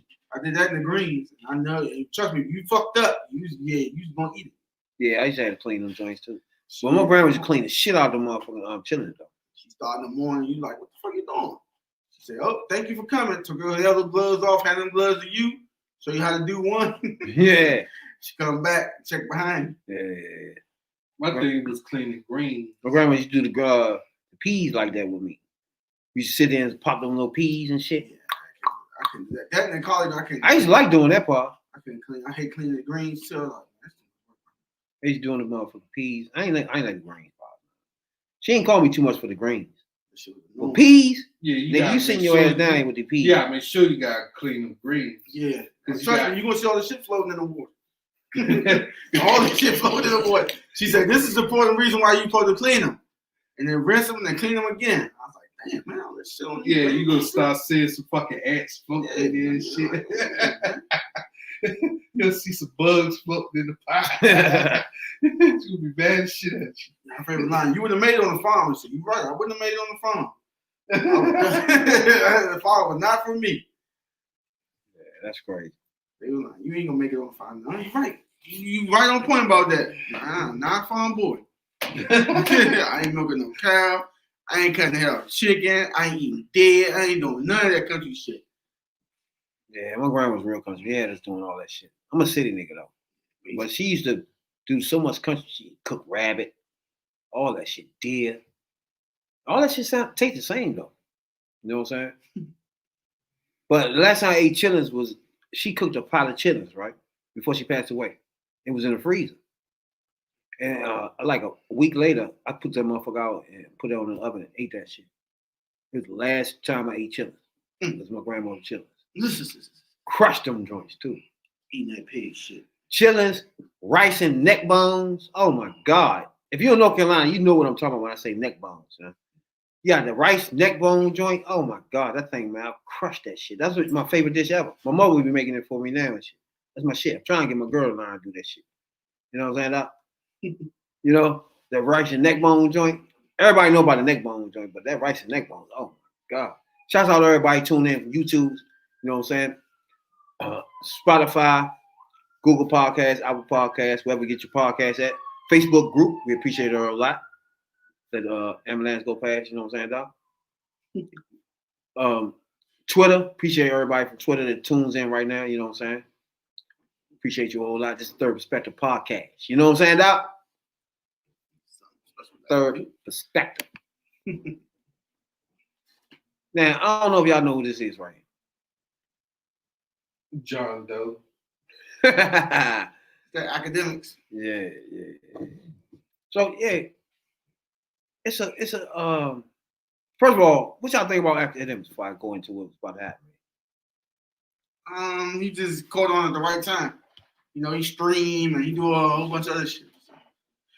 He just got on the right time at the right time. People made him hot, you know, like the Caucasian persuasion. But I looked at him a few times. He looked lame. Jay? Yeah. I know about academics, but see how my rap thing is compared to today's rap is like I can't get into the shit here. He See, alright. First of all, he all right. Right now, him and what's my man do the 97 Hot 97? Master Flex. What's his name? Him and the white guy that know about wrestling and shit. Rosenwolf, whatever the fuck his name is. Rosen something. Rosenthal. Yeah, Rosenthal and Ebru. Ebru in the morning. Who? Ebru. Yeah, I'm about to say, who the fuck are you talking about, dog? Hot 97. I don't listen to that. Oh no. I ain't from New York, son. Well, Ebru Hot 97. I don't know who that is, B. Well, Hot 97 is the radio station and shit in New York. I know about Hot 97. Yeah. Well, he didn't want to be talking on that joint. I don't know who. Ebru. I don't know who that is, B. But him, he had a little what do you call this shit? Where you get everybody on live. They call it Clubhouse. It's a website where you go on there and it don't show your face, it just show the picture on your phone thing. And everybody be talking and shit. The Avatar. And they got they had him in the chat group, right? So first of all, he's a piece of shit to me. He's just a motherfucker that stage shit, clout shit, Instagram shit. He one of those people that make up shit and post it for all that shit. He one of them. You know Hold on. Is that's the one that used to be with Snitch Snitch 9. Nine? Yeah. That bitch nigga. Now, he was all on his dick too. so right now he under fire because everybody in the hip hop world is looking at him like when the shit happened in Chirac. You remember the rappers that was beefing in Chirac and people was getting killed and shit. And he was using that as a moment to use the culture, as put it like that. And thought the shit was like games, dog. When people don't understand, rapping is rap, but this shit in the street is real shit. You know what I'm saying? So him by being a gamer, now he's a gamer turned podcaster turned TV host, maybe, because he started off by gaming. And he got to realize that you got a massive following with the gaming, but these kids, He don't understand that them fucking kids that's following you, dog. You can't be acting like you fucking King Kong with a million kids following you. So fuck that. You know what I'm saying? So he getting a chat. You got 21 Savage. You got Meek Mills. You got all these rappers coming into the chat because he in the chat. And they telling this nigga he's a piece of shit. He's a bitch. He put out bullshit ass shit. And he going back at Meek Mills talking about, okay, you mad at me because he the one that dropped the shit about him and Meek Mills and Drake. He the one that started that shit. Damn. So he gets back on the phone talking about, oh, well, you mad because you think I started that between you and Drake. So Meek Mills go ends on him. Him and Meek Mill going back and forth on this one. All right. Him, 21 Savage, and a whole bunch of other niggas is just going in on this nigga, Slam. Going in on him. But they the ones that make him think he like that. Like, when you comment on something or somebody, or you give them that show, then that means that they think they're doing something, and that you got them on their mind. When you sit there, you just going on people, when you trolling people. Yeah, that's basically what he wants. He wants you to troll him, so you watch his shit. You watching him. Exactly. You giving them clout. This type of motherfucker like him gets paid off when you click, when you view. So therefore, his life is click and views. So for example, he do a live stream all day with game. Hey, game. That's why I say he got millions of kids following him. He do gaming. This nigga be pissy drunk. One motherfucking screen, this nigga was so drunk, he fell asleep snoring live on the fucking stream, dog. For about an hour and a half. His whole screen lit up. Niggas on that joint. Nigga, wake your ass up. The nigga drunk snoring. And he just wasted a jump. Hour and a half on live. But this is what he do on live all day. He just turn his live on and just play the game all day. There you go. And talk a shit about rappers. So now he builds a following up with the game. They follow, they listen to him rap. Then he started talking about rap. So now that got him in the game with a show with Joe Budden. The show that's been canceled now. Ooh. Everyday Struggle. What show? Everyday Struggle. With him, where he talk hip hop. Him and Joe Budden started that show where he was talking more to young rappers, and Joe Budden was more of the old school, this shit's mumble rap type shit. Yeah, and he was defending that shit. Somebody else picked that up. They were on that other show. What's that app called? They gaming all day, playing Madden and 2K and shit. Yeah, that's him. No, they got another one that that was out for like a couple of months. I forgot what the fuck the app called. I know one of them called Mixagon. They have a Facebook and Twitch now. I know what you're talking about. Right. Yeah, but he be on Twitch. He more famous on Twitch. Yeah, a lot of people. That's how you make it at. That's what you get paid at too. He been on Twitch. He said, I think he said he's on Twitch now 7 years. Yeah, it sounds about right. So he like got a lot of following on Twitch, which translated to YouTube. You know what I'm saying? So that translated to him talking to people like 21 Savage, new rappers coming up. You know what I'm saying? So Snitch 9, he was the motherfucker that was Snitch 9 that orchestrated the bullshit with Snitch 9 faking like he in the hoods and all that. He the one gave him the idea to do that. That type of shit. He used to live with motherfucking Snitch 9, love Snitch 9 to death. That was him. So they get in this clubhouse and Meek Mill go in on him. They go back and forth though. But Meek Mill was trying to make the point that, nigga, you don't know about the streets. I don't know why you keep, what's the name, man? You know what I'm saying, dog? It's a different thing between reporting rap news, you know what I'm saying, and then you being gossip news. You just making up shit and putting shit out there where people don't know what the fuck you talking about, and it's putting people in bad positions in the streets. You know what I'm saying? Something he don't know nothing about. Now, I'm thinking Twitch probably got this nigga paid.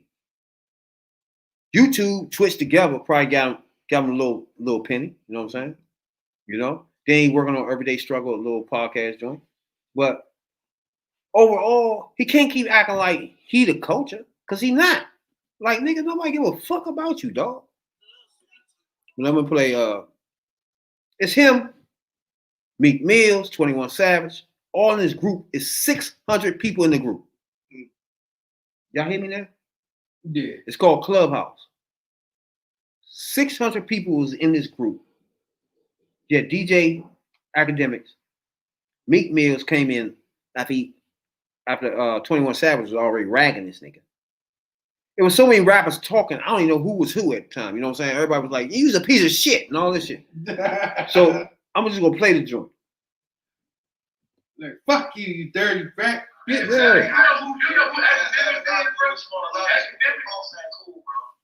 Not at all. I'm saying from the start, I respect the idea of it, but the way that the whole Chicago, the way how he was putting that shit, like portraying the shot like that shit was lame. And it was counterproductive for the city. But why you say that? So look, this shit go both ways though. I ain't from Chicago, but I didn't learn about this shit that was going on in Chicago from academics. That shit was going on, bro. He was reporting it. No, he wasn't reporting like that. It was mocking. It's different. There's no disrespect to him. Like, I don't got no personal beef with the nigga, but he was mocking it. It's one thing to report something, but to make a mockery of motherfuckers dying is something else. Exactly. Yeah. You feel like he was making a mockery. Like, I ain't really watched that. Like, and push the agenda, like, certain niggas, like, low-key, like, trying to say, like, certain niggas got certain niggas whack, putting niggas in weird situations, bro. Yeah, that's what I'm saying. That's the problem. It's too much backstory shit. Like, if a motherfucker thinks something one way, and then they look on the internet and see accents and shit, then it just makes it all worse. Like, if some shit happens to me, I deal with a lot of those people. So I'm just asking, what made you? I'm not saying that I'm disrespectful. What made you think like, no, let me start talking about Chicago news? I'm gonna be honest. As I said, I was running a hip hop page, which I covered hip hop news from every place. I don't care where it came from. There's a nigga I don't rap and I be covering that person. So it's not a place of I've never been on some original shit. Okay, niggas didn't even know I was from Jersey until I said. So I've always just covered hip hop. I'll tell you why I cover Chicago specific. Because I was looking at my outlet as something to serve the people. And every time when I covered drill artists in 2012 to 2013, they were saying, because you obviously, like, if Chief Keef is making a song dissing another person, right? And I cover anything about Keef that has to be related to that song. You know what? A lot of people who are in tune is going to say, man, that's not fair if you only going to cover Keith, but not Lil J. Lil J was not a national figure. So I got a lot of those comments, and honestly, when I said, yo, listen, I'm gonna create a channel that I'll be fair on there, and I'll cover Lil J and Chief Keef, but Lil J don't belong on my main hip hop page because he doesn't have a hit song. And that's where I started at. Honestly, I learned a lot about Chicago. You know, like I would like to think that, you know, as time went along and even up to the point where I stopped doing that, like I learned important lessons on like how I was doing it and what I was doing, and you know, at a point I didn't even stop because I just thought like number one was a little futile in the reason why I was doing it, and number two that maybe you know the approach may have not been the best one even though I thought it was when I started. So that's the reason why. Because I just randomly just picture like it was the audience saying, "Yo, you got to cover if you gonna cover drill, you can't just cover Lil Reese." Lil Durk, Chief Keef, and Fredo Santana Darius. So you got to cover everybody. And then once I started, it really went down a different rabbit hole where, like, you know, I don't know, like, and again, the approach, obviously, I think Savage brought it up. The nicknames and shit like that clearly was because I was doing it in satire a little bit. That's definitely regrettable. But yeah, I didn't just randomly just pick Chicago like y'all just gonna try to terrorize some shit, whatever. You ain't pick Chicago was moving at the time, like fuck this shit, starting to move. That's what it's like. No, when he said so many, he said his following had. This is 21 Savage, DJ Academics, and Tory Lanez on the phone. Now, as you can hear, Tory Lanez is trying to defend him. That's Tory Lanez. Y'all hear him? Yeah. That's Tory Lanez saying, well, I ain't hear that from academics. I heard that before academics and all that shit. He also tried to defend the fact that he shot your baby in the foot. Oh yeah, that fool. That I bum. told him, if you're gonna talk about anything, this is what you should talk about because this is where it's the most shit. I ain't even gonna lie though, when he started, right? Chicago was probably the most trending city in the rap at that time, bro. It's like when Chief Keef came out, a lot of people was like, cause you know, ain't nobody Chicago besides Kanye West. It ain't been no like street really culture. The world had never said anything to the world, right? I don't remember reporting. It's like everybody wanted to know, damn, where is this music coming from? Why is Jeff keep rapping about what he's rapping about? Shake down naturally as a fan, a nigga gonna start digging into what's really going on. I feel like that's where it started at. But I do feel like name it and the personal opinion makes me bust. It might make a child be like, man, I think I ain't no Grim Reveal, bitch. I'm gonna show you. You know what I'm saying? I agree with that part for sure. But I also feel like him putting the spotlight on Chicago kind of help more people dig into it in a negative way and a positive way. I mean, I agree. That's Tory Lanez trying to save it. I would have never knew who the fuck Lil J was if I wasn't on academics type shit. That's what I'm saying. And I'm from Atlanta. But the negative, I say the negative of that situation outweighed the bad a lot type shit. You mean the negative outweighed the good? Yeah. I'm and then look, just like I said, like you could talk to a million motherfuckers about how they feel about what you did. Like I said, I get it, man. You was being a reporter, you was putting, and like I said, the world, like we know, the world never seen no shit like that before. Little niggas in videos with guns and people dying and niggas saying smoking on this and what they just trying to figure out what the label is, and that's what you was doing. And the only person, like outside of the rappers, you made a lot more money. And that's what Vic was saying to you. Like I used to DJ for Vic. I remember when Vic had told us, he said he was gonna take, he originally said he was gonna slap the fuck out of you. But the rip, like it was just like it's too much, it's too many people that have died behind your blog and what you said on your blog, and we just tired of it. Like that, like we all tired. I ain't gonna lie though, we really truly man your heart, like it's all that people want to feel like whatever. No.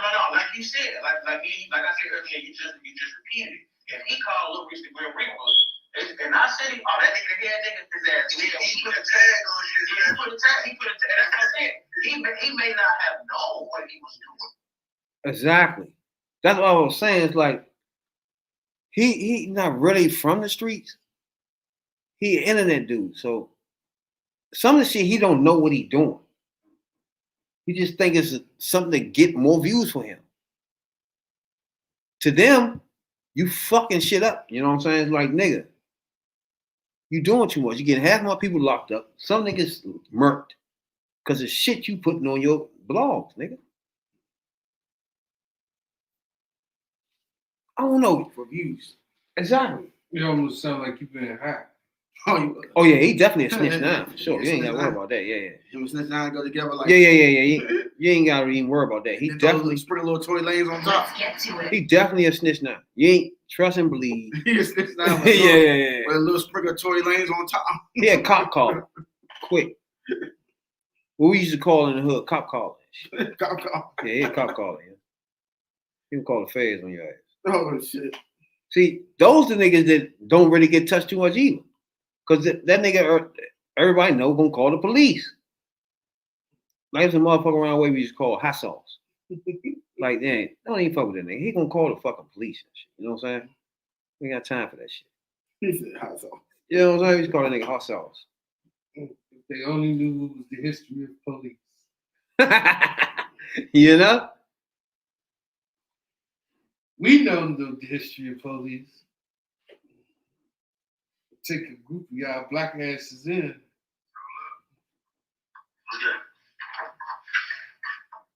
Do you get paid from that shit? Well, hey y'all, PPR. This is academics in high school. Like, do you benefit from promoting certain artists? with labels, like 100%. Right. Like, This is I work good with labels and information digital right here. teams on certain shit. Like, I'm pretty transparent about like that. Obviously, like certain shit I'm just reporting shit. Like, obviously, I get paid from YouTube. Just like having that brand on particular platforms. Like, I have exclusive deals to do certain things on certain places. Like, I'm not gonna spill everything out, but obviously, income comes in. Like, I've done a pretty good job of just what I've naturally done, kind of turn it into a business model, which I'm super happy about.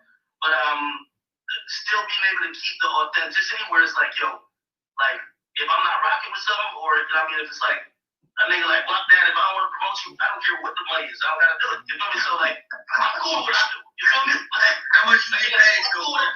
They trying to figure out what's going on here, nigga. I mean, I ain't gonna be saying that over here. Yeah. No. I got another question. I need to ask you a question because like. You said you reiterated. You said you're not like a street dude, or whatever, right? Well, we understand that, but do you have any morals and principles to you? Because you said you checked. Damn. You said you checked 6ix9ine when he wrote the comic under your shit when Vaughn passed away, but you actually knew some of my dogs. He took them away from their family, so I'm trying to understand like. You for real, like, because you really having a conversation among some real niggas. I don't know everybody on this platform, but some of these niggas, I could convince and say they real niggas just like me, and I can't just feel it to stomach you just like getting by. I know this is your friend. I know you. Oh, who's that so you talking? need to, like let it be known to us. Like, you're cool. Like, this is what I do. I work for them people. This is my man. 21/7. I work for who we're doing. Like, you know how to go around the bush in circles. That nigga said you work for them peoples. You work for this label was pay you or some shit. Are you gonna take that payroll or you ever? Hey, listen. This app is full of all these industry people. If a motherfucker find an invoice of me getting paid from anything to do with any promotion for 6ix9ine, I will give you everything in my bank account. I've never got paid for that. This is simple business. It's crazy that sometimes I gotta break it down. Like, if me and Drake got the same report as me and 6ix9ine, they all post about Drake 3 million times. It's gonna get my platform big. I'm getting exclusive details. It's mutually beneficial. To keep it real, the reason why every time when these digital things come from a label hit me and say, yo, we got so-and-so's album coming out. If nigga, I come over the head, I'll tell you that proud. You know why? You know what? They try to break an artist and say, yo, we see what you did with 6ix9ine. We trying to break so-and-so. I hit them over the fucking head. You know why? Because they seen it. They seen it happen. They said, we seen what happens, how powerful you are when you align with any artist. I get it. This is a 6ix9ine issue, so you're not looking at it like that. I'm just telling you on a business level what that means for my brand, why I don't need to get paid from 6ix9ine. The most I've gotten from his label is send me a couple of facts. That's it. And principles to you. He was sucking 6ix9ine dick for months. This conversation ain't gonna end who your friends is, who you can minister, bro. I don't even know y'all. I'm just asking as a man, bro. Do you have morals and principles? Because you said something that you checked the nigga about some foul shit he did. So like, okay, and again, I do. And what I'm saying to y'all is My man ready to get off the phone like a y'all little. draw the line on very distinct things where like, yo, if somebody snitches or whatever, yo, I would never associate with that person. I've had that conversation with him. Like, when he called me from jail when he was locked up, after it was announced that he was going to tell Paul.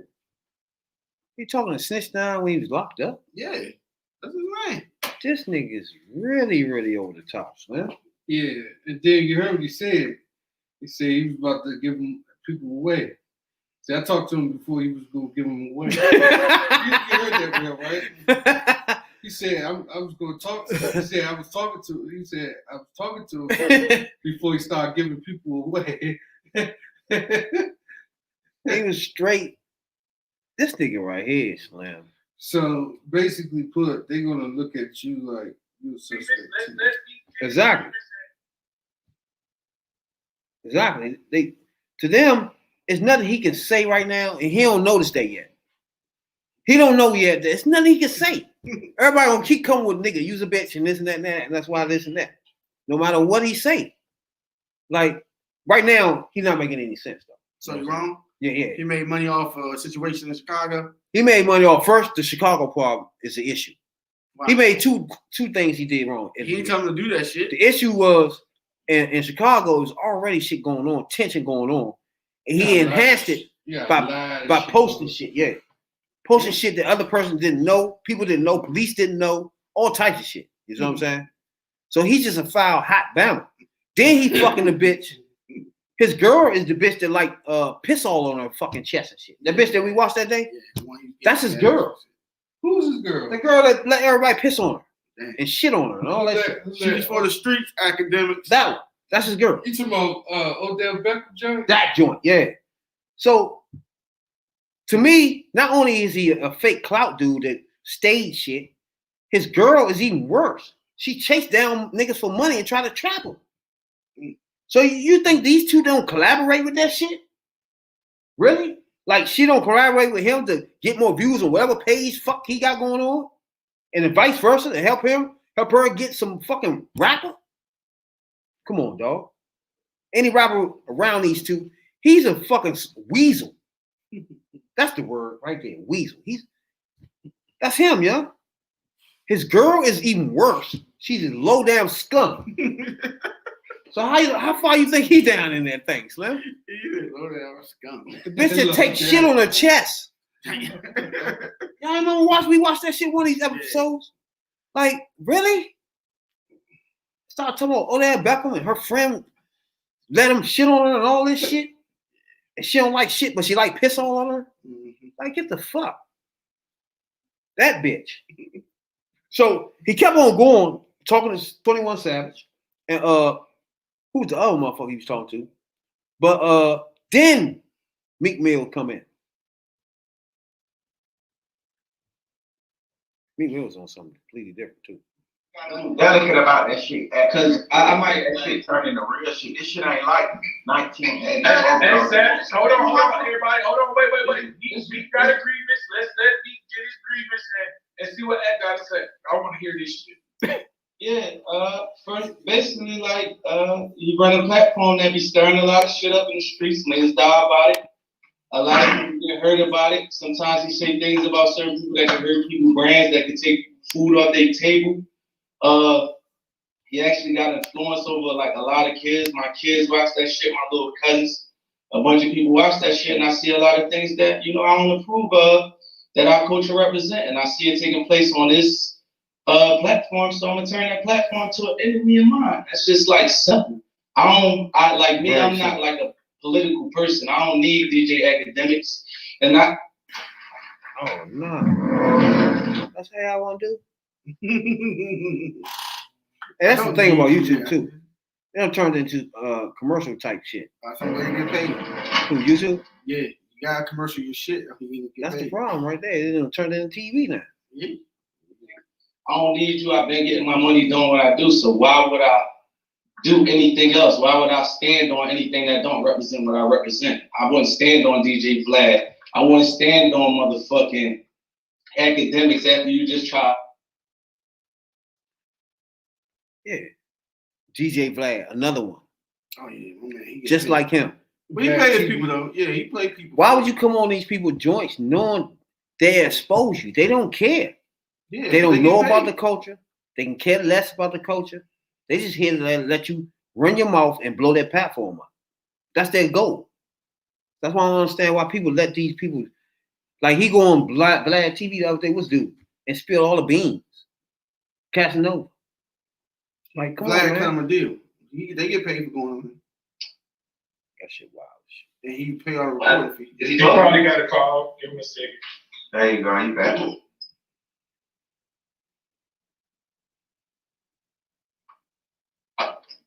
Y'all can hear me? Yeah. I said that's the farthest thing I can say is anything else is a grievance. When you taking it to talking about people and shit and speaking on people in certain ways, you gotta really be fully prepared to carry yourself like that when you see people like that. Every day I seen you just said something about me on the internet, I could have just posted your address today. I got your address. I ain't do that. I ain't want to take it there. And I know you're not ready for that with me, but I'm watching you repetitively go at rappers and take it from people without actually putting back in. If you put it back in, let me know.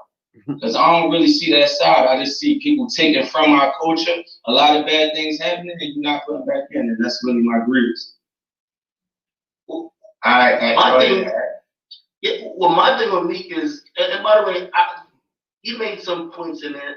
My thing is that since 2015, I felt like we could have had that conversation. And I get it now. You feel like you got to position your brand against mine. That's fine.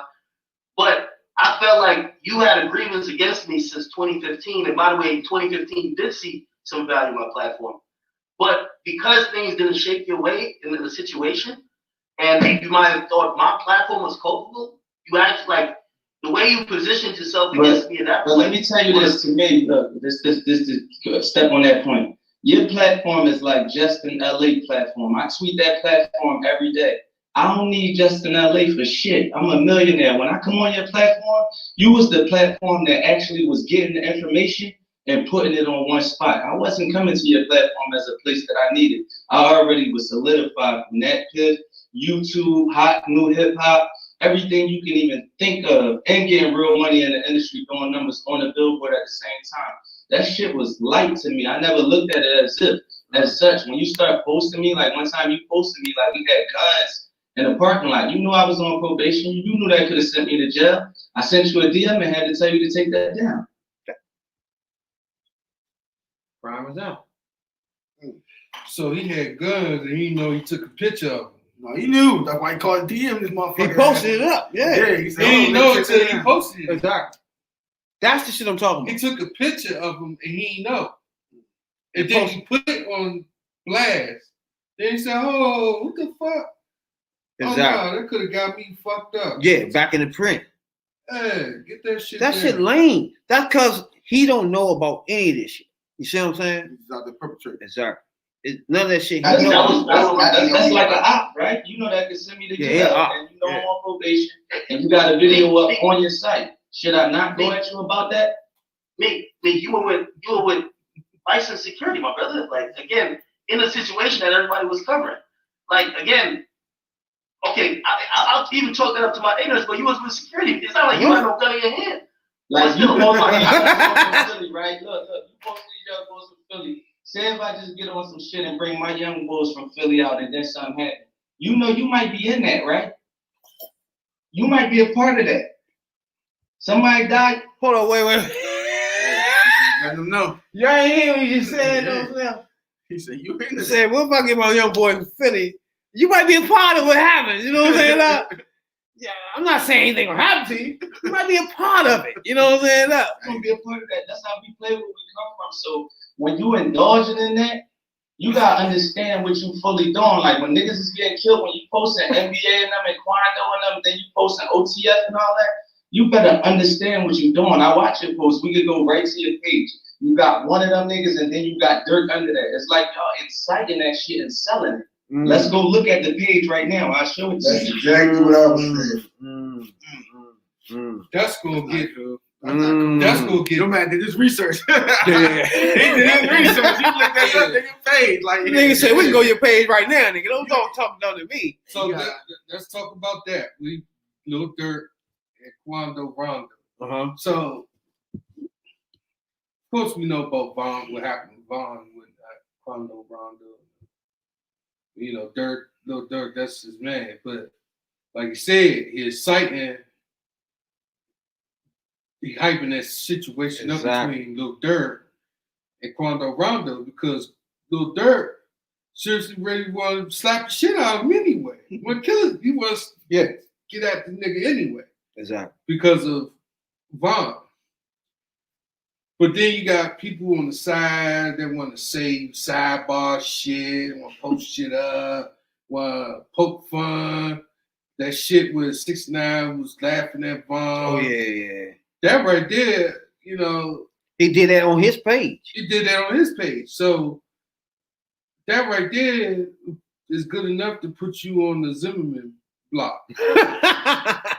the Daniel Cameron block. God You know what I'm saying? damn, oh man, put him in Zimmerman. Yeah, you can put that right there is good enough to put you in the Zimmerman block, the Daniel Cameron He's block. definitely the ops for sure. Yeah, he's the ops. He is definitely the ops. Yeah, he definitely that. When people was like, when this guy come from? Who's this guy? Or Yeah, he what's up with this he a 6ix9ine? gamer off Twitch. Oh, 6ix9ine. Oh, 6ix9ine. shit. I'm like 6ix9ine come from middle of nowhere. He Trash.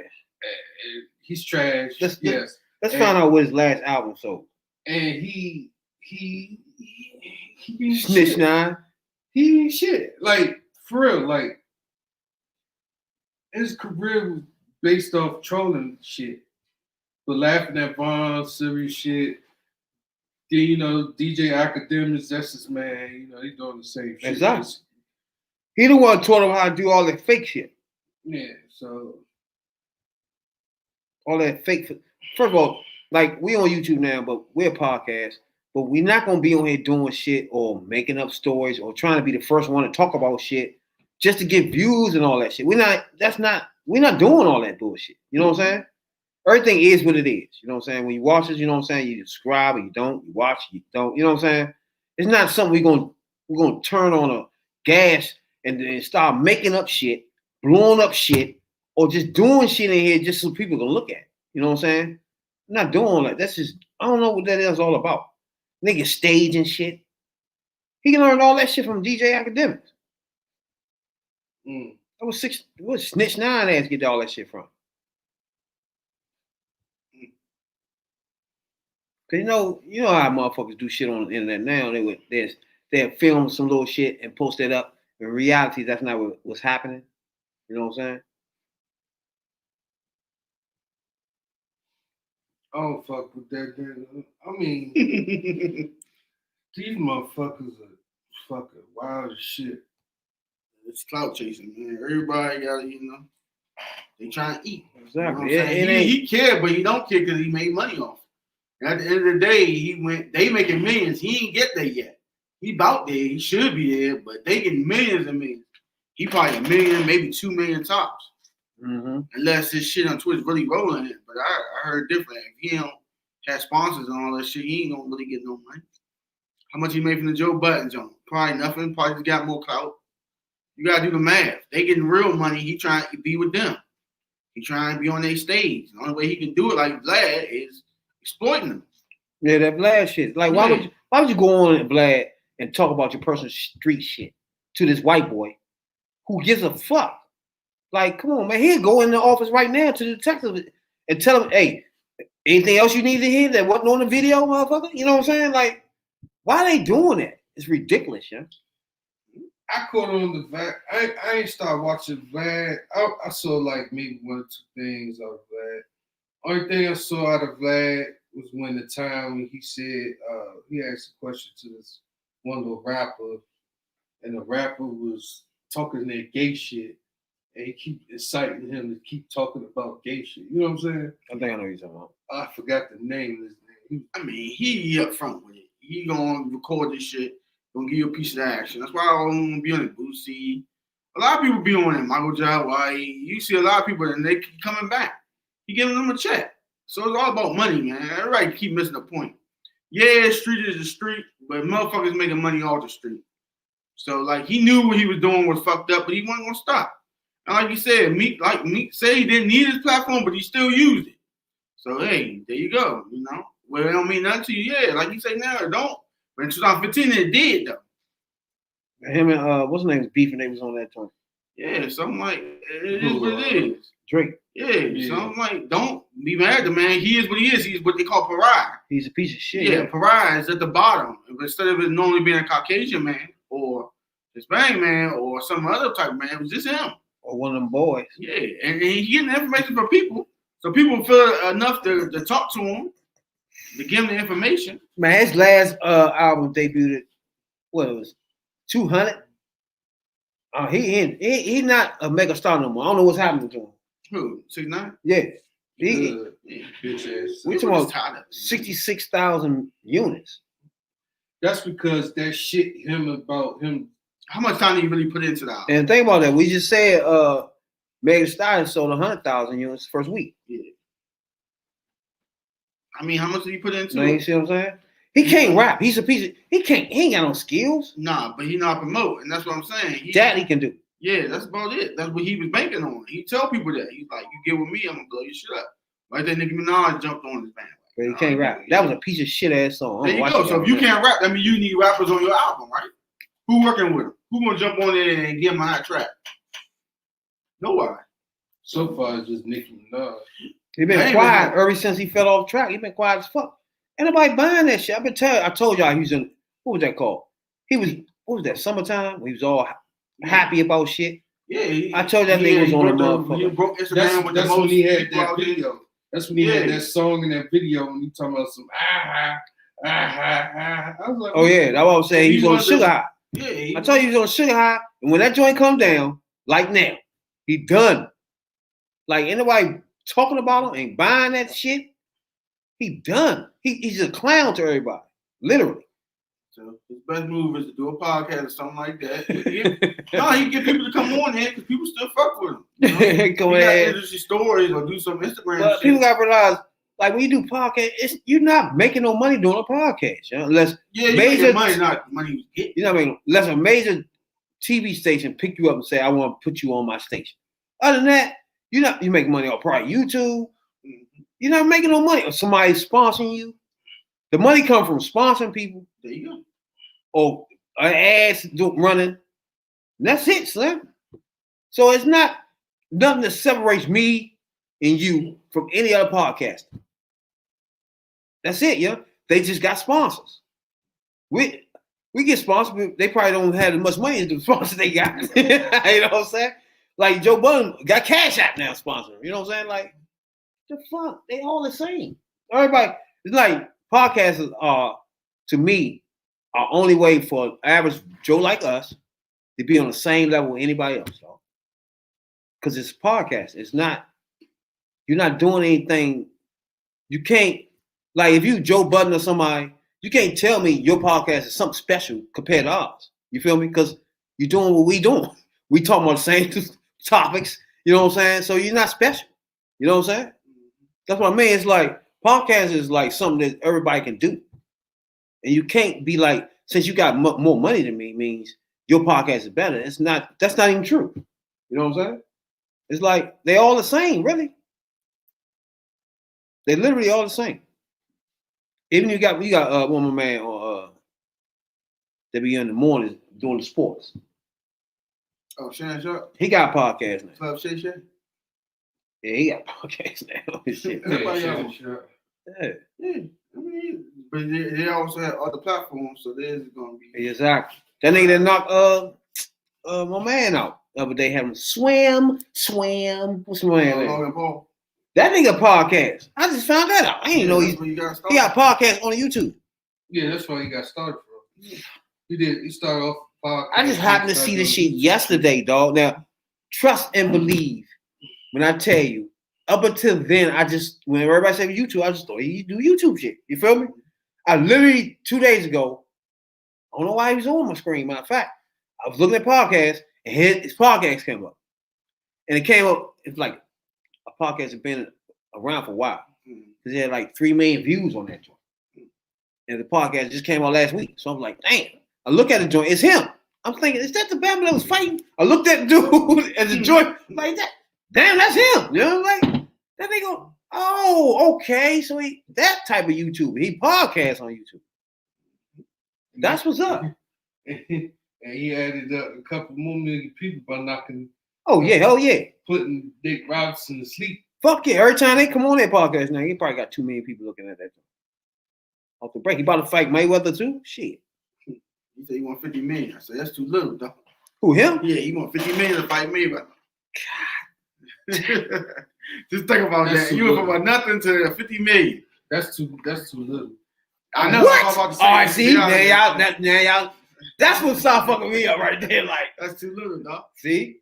That's not. I'm that's gonna say only reason why I say it's too little because that's not Mayweather standards. Mayweather gonna get 100 something. Yeah, Mayweather ain't gonna get no 50. He gonna get like maybe see, that's what I mean about people. All right, million. for example, you do YouTube go to work every day, you do your little YouTube thing, and Nate Robinson called you out. You knocked his ass out. Mm-hmm. All of a sudden, next year, you about to fight Mayweather with the chance of being set for you and 3 generations. And you gonna go in there and say that's not enough? That's what I mean about this shit about Joe Budden and all these people. Like, no, don't. And don't tell me about Mayweather making 200 million. I don't care. If you about to give me 50 million, you good. I don't give a fuck who doing what. You straight. Man, what? You know T-Pain went broke and he had 40 million. Nigga. See? Nigga. It happens, right? You give me $50 million. You going broke. As a matter of fact, You on T-Pain one. did the fucked up thing he should not have did. And that's not have the rights to the auto tune. Yeah. That now everybody is doing. You can't complain. But that. still. It was done before him. So. Roger and Zach. Yeah, he did that. Yeah. No, he could have got that from them. They would have both. They were all 3 of them get 2 because I think one of them got killed. Roger or Zach. Yeah. One of them got killed. I think it was Roger because he ain't been doing shit since then. Mm-hmm. He was helping Dr. Dre out. You remember that lie Dr. Dre shit? He helped him with too. We don't give him credit for that either. A little credit. Yeah, and a little credit there. Stop playing, dog. A little And bit. take a minute. You know what I'm saying? A little bit of credit. Yeah, okay. But yeah, like you said, man. But I give man credit for standing there taking all that heat, though. Yeah, he don't give a fuck. He make money off it. He know what he doing. And he a Poindexter, so he know how to wiggle through it. He like, yeah, y'all gonna say all that. But at the end of the day, motherfucker gonna still keep talking to me. Gonna still keep giving me information. And I got the minds of the children. And first of all, if you're a record label company out there and you feeding people like him shit, you at fault to this. You part of this. You know what I'm saying? Like, you need to find credible websites and bloggers to send your fucking shit to instead of him. Simple as that. And if you rapper coming up today, don't holler at him. Don't fuck with him. But see, the other thing is the I want them niggas like cut these niggas off. Like, now they can't cancel. The That's the whole point. other thing is that this industry is a snake in the grass. There you go. You gotta cut the grass to get to the snake, to find the snake actually. And then once you find the snake, you gotta take a shovel and pop that motherfucking head off. man, I'm like, just cut them niggas off. Fuck that shit. But the industry is what wants to keep feeding academics this information because Exactly. That's what I'm getting the to. industry is shortcutting the people anyway, these rappers anyway. He control They don't want to kids' talk minds. directly to no rappers and all that. Just get the shit to him. Yeah, and he control kids' minds. There you go. He got so you many said kids his following watching. His nephew's watching. So all these people watching. Everybody I know watching. So I'm like, all right, there you go. He controls them. But why? This is because he him. Because now, by you get that big following from the game. It's like he on Twitch playing the game all day. Yeah. He got a huge following. Hey, I'm trying No, to- he really is, though. I know. No, I was laughing at the beginning of the segment. He said that this motherfucker will sleep for a whole hour and a half. He was. Yeah, he's wasted. Literally sleep on live. A lot of Twitch people like that though. You gotta realize he literally be on live. His date is on live. There you go. Literally, that's it. Which one was it? Was it a recent joke? Yeah, he on there every day, just on live about 10 hours, dog. Yeah, that's right. It's a hard motherfucker stream 10 hours, dog. I do it for like 5 I'm months. talking about he literally just on live. That's right. Shout out to World Game. I think the only time he ain't on live, he go to back. Matter of fact, he's still on live. He just go to the bathroom, come Yeah, back. you just stop it or just put it hold on. Wait, That's and it. come Right back. He literally on live all for 10 hours, dog. That's what's up.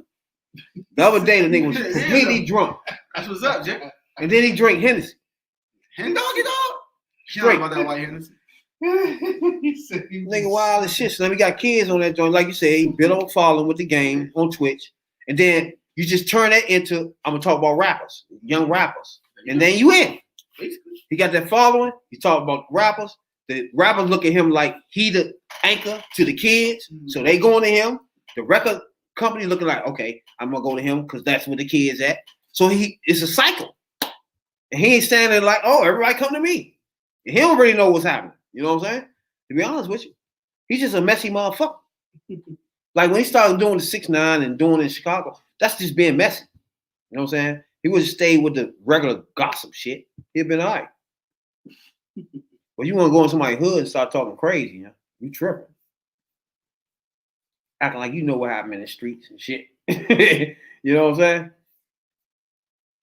Tripping like shit.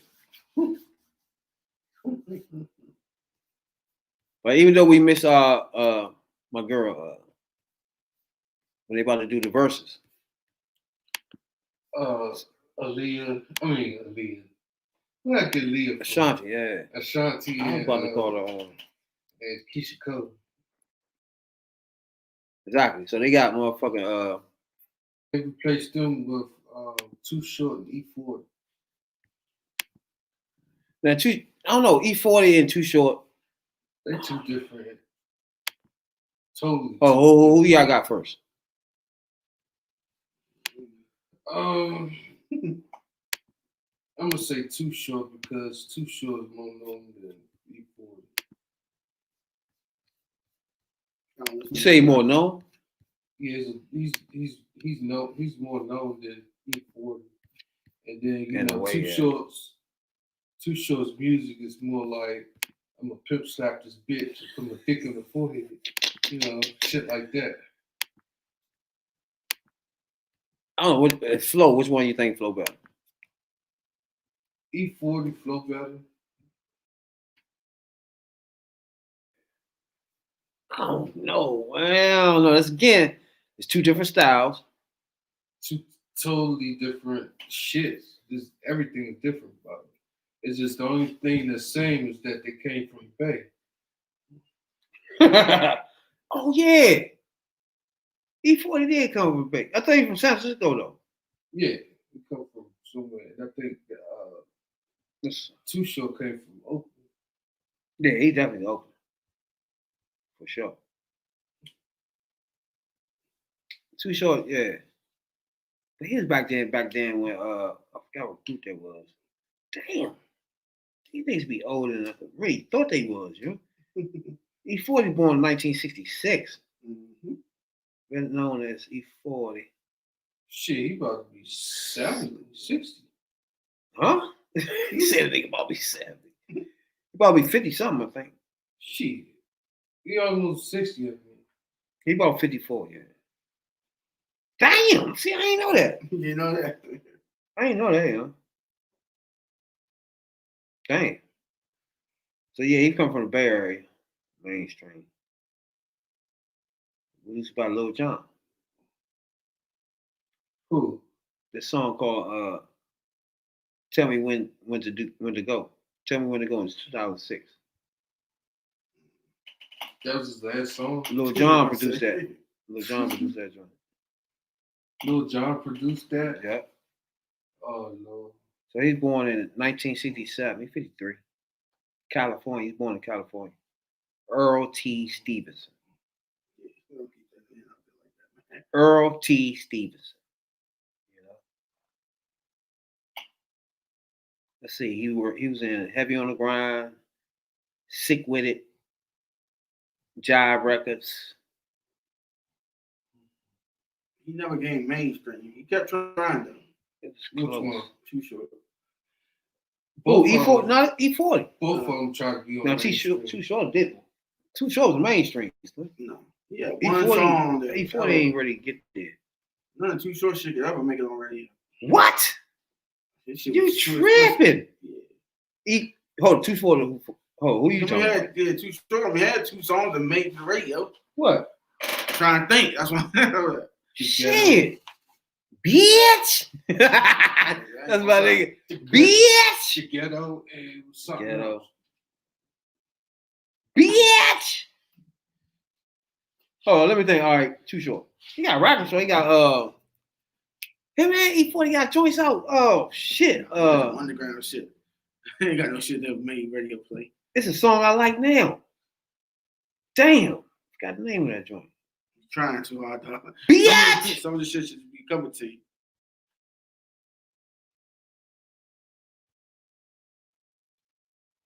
Yeah. Hold on, who is it? So when Too Short joints was coming out, Todd Anthony Shaw, that's Too Short. This nigga 55. Damn. He was born in Carolina. He was on Empire Rap and Up All Night Rap, whatever the rap label that is. He was with the Dangerous Crew too. Lil Jon.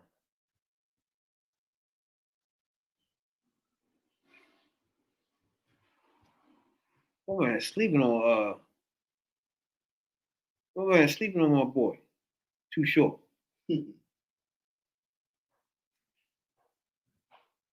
All right, let me get this song together. Way to go. Getting it. That's my shit. Blow the whistle. That's what I'm talking about. You blow the whistle. Whatever that joint. That joint. Ain't my girlfriend. Shake that monkey. Let's see. That might be it. Yeah, that is. I ain't tripping. Blowjob Betty. That's my joint. Freaky Tales. But them not mainstream though. Only joint mainstream was Getting It and Blow the Whistle. Shake the Tail Feather. And the Ghetto. The Ghetto, that was mainstream for sure. But Blow the Whistle is about his biggest joint. Blow the whistle. That joint. You know what I'm saying? But when you think about, hey, when they do the verses, I'm starting to see. I don't see nobody beating nobody like that because in reality, Too Short music is real underground. Yeah, you know what I'm saying? Real underground. Fuck yeah. So I don't know how that's gonna be working. Cause after he do Blow the Whistle, He gonna Getting It. Talk about slap this dick across somebody's Yeah, after that, it's gonna be all downhill. It ain't gonna be able to beat out. There's not enough beats in the world to beat that nigga shit out. So We're gonna talk about me posting this 211 name titties. Yeah, Get off with this olive and fucking sausage pizza. it definitely be all she wrote for sure. So I can't even think. I know what's that motherfucking song that I like of his, man. It was Too Short. No, E-40 Choices. Yeah. I like. I don't like the. No. That joint. I thought he was cranking. We told that. We cranking on that joint. That joint. Then he got Rapper's Ball. Damn. This gonna be I don't know, dog. This gonna be kind of funny because okay, you got Boy. Cause E-40, I don't know. Man, E-40. And then when you look at the flip side, Too Short shit, too hardcore, too underground, too. It won't be played where somebody will sit there and be like, "Yeah, I like this. I like this." You know what I'm saying? They never heard it before.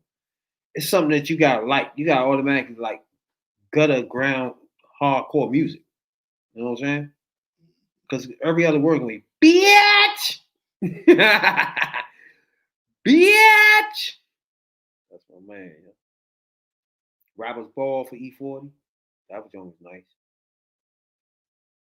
Damn, E-40. I don't know. That's gonna be a long, long road right there for both of them. To be honest with you, because you're gonna have so many people watching that shit, and half the people are not gonna even heard none of these songs. So they ain't gonna be like Younger than them that was about to go. Yeah. Where everybody knew half of their songs. It ain't gonna happen like that. Yeah, about to say half of it is old school. And you got some people who probably know it up to date, but not too Man, some of those people, I don't know none of this shit. I know. E-40? Yeah, I mean, that's what I'm saying. Some of it you have to hear it to know it. That's what I'm saying. You're like, oh, that's that. Okay, yeah, now okay. But you ain't gonna know the name of it. Like, hey, what the fuck is this song? I put it like this: they both are even to me, but I think in the end, Too Short will be. But to me, they both kind of the same. It's like honestly, Swiss Beats and Timberland, they matching up some good ass matchups with these joints. Yeah, although it's a pandemic thing, they got something going on with this. It's too bad that networks trying to take their shit away and try to whiten it up, of course, with some Britney Spears versus Christina Aguilera, some NSYNC's Backstreet Boys shit. You know what I'm saying? That's what they like. That's what they think. I mean, that was always the debate in the back of the day anyway. All they doing is bringing it to light. Right. It's always been a debate with this. No, These you ain't people- never not debated all before. of them. Yeah, about to say some of these not. You wouldn't think the match. Like even Keisha Cole and Ashante, I wouldn't have matched them. I wouldn't have matched them either. Who we said? We said we was close though. Who we said? Mary J. Blige and Shante. Something like that. No, Mary J. Blige got too much hits. Yeah, I about to say some shit is just. DMX, I'm gonna say Ludacris and Nelly was good. That was a good matchup. They ain't had that. I'm about to say they never had no Chris. That was on. Yes, it did. No, they didn't. What? They had a versus. Ludacris and Nelly? I don't remember. They had a versus on. Okay, maybe they did. I don't know. Ludacris and Nelly? Yeah, they had a versus. I don't remember that. Nelly had What? Nelly had the Teddy Riley Wi-Fi. Oh, they did. You right. You did. They did. Nelly do did is do that. Only thing you gotta do is say the Teddy Riley Wi-Fi. You Right. know. They did. Real Yeah. shit like that make no damn sense. You're right. They did. 112 and Jagged Edge was pretty good too. Damn, you right. It wasn't memorable because you danced and they remember it. That's what I'm saying. Some of the shit Some they of them remember. won't Yeah, remember. they wouldn't remember. You don't remember the Teddy Riley versus Babyface? Oh, that was terrible. Because He fucked the productions up. Because he fucked that production up, had dances and lights. That joint was the You worst. don't remember the Snoop Dogg versus DMS because you know one was dancing and the other one was trying to co-host it. That was the worst too. They try to freestyle all types of shit, You know? Instead of just letting the hits flow. especially Man, freestyle. DMX had got fat too. That's why he got off the crack, dog. You ever notice if a person off of it, they blow up as soon as they get off of it.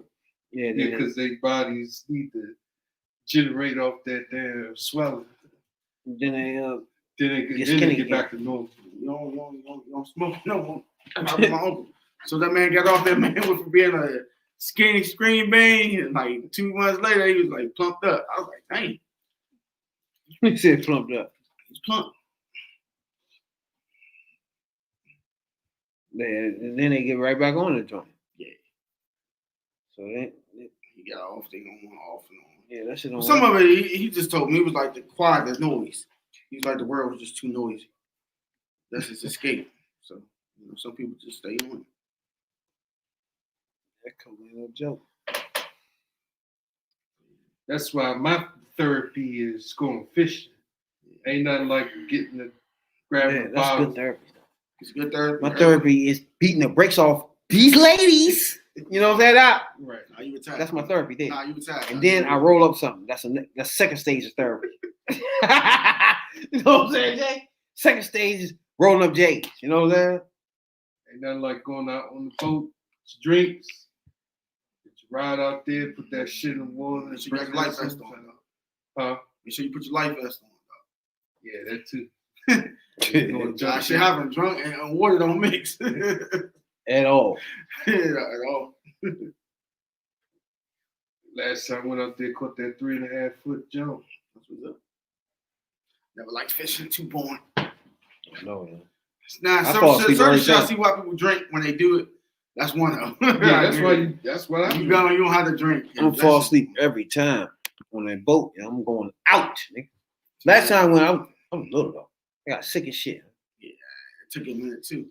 Yeah, I just kept throwing up and shit. You know? Get I didn't seasick. know what was going on.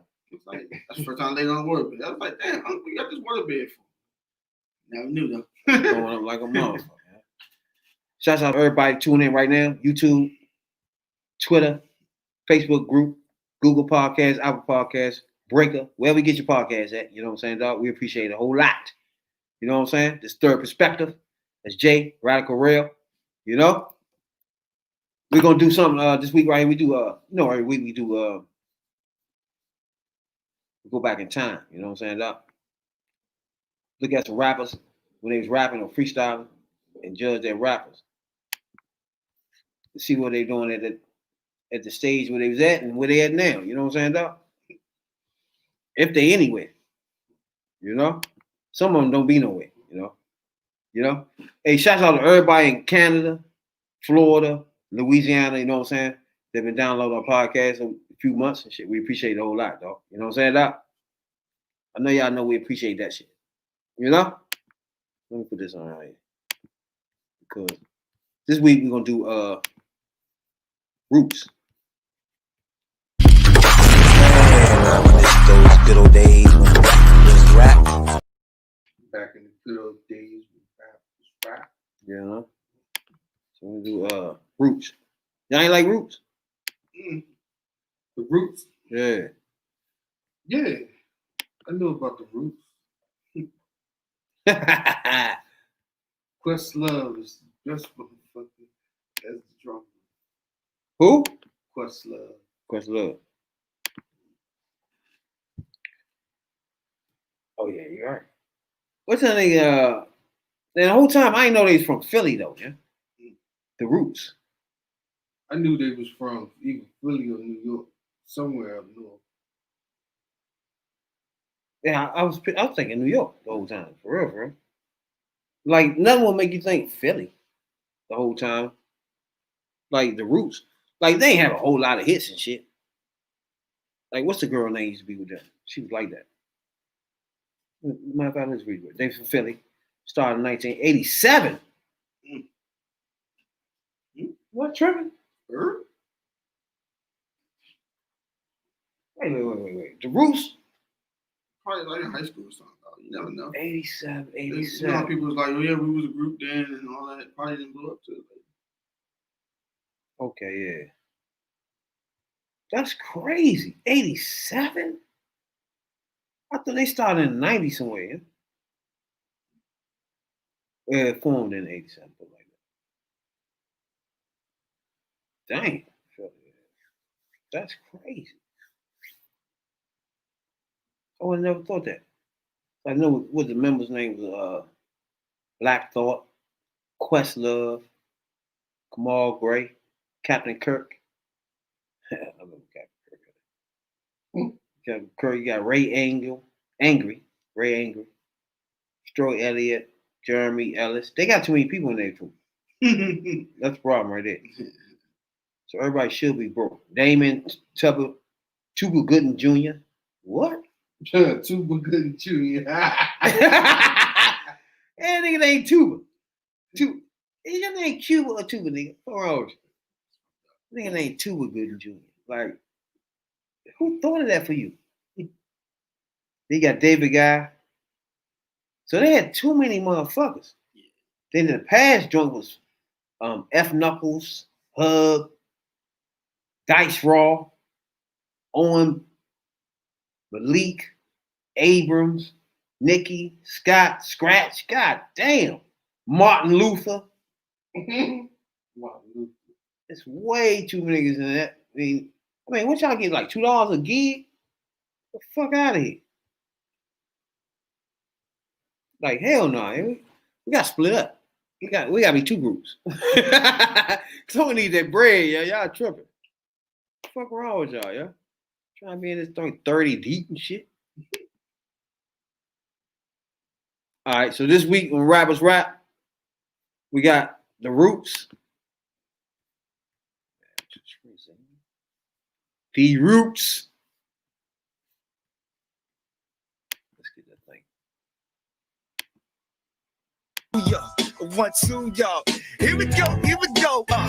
Rap City in the basement. It's the infamous Mad Links. And if you think I'm about to freestyle with the legendary Roots crew, I'm not playing myself. But right about now, Philly's finest, the one and only legendary Roots crew up in the building, man. Yo, grab the mic. Yeah, we getting set to get rid of y'all. It's what it's hitting for. The underdog, knuckle and brawl with the bigger bore. I spit with your wig absorbed, sicker than sycamore. I'm creating a circumstance that you're a victim of. The rebel or the renegade out on the quest. The super black man running with an S on my chest. It stand for the straight struggle to escape the stress. Think it's sweet trying to eat. You ain't taste this yet, so make y'all steps precautious. Into the darkness, thoughts cold and heartless, making me nauseous. Getting more remorseless for what I've done. If the Lord just, of course, wonder what I run. Them civil liberties is free, but just for some. So many gangsters and they scared to bust their gun for the cause. Trust your fam or trust nobody at all. See them brothers getting struck down, they better duck down.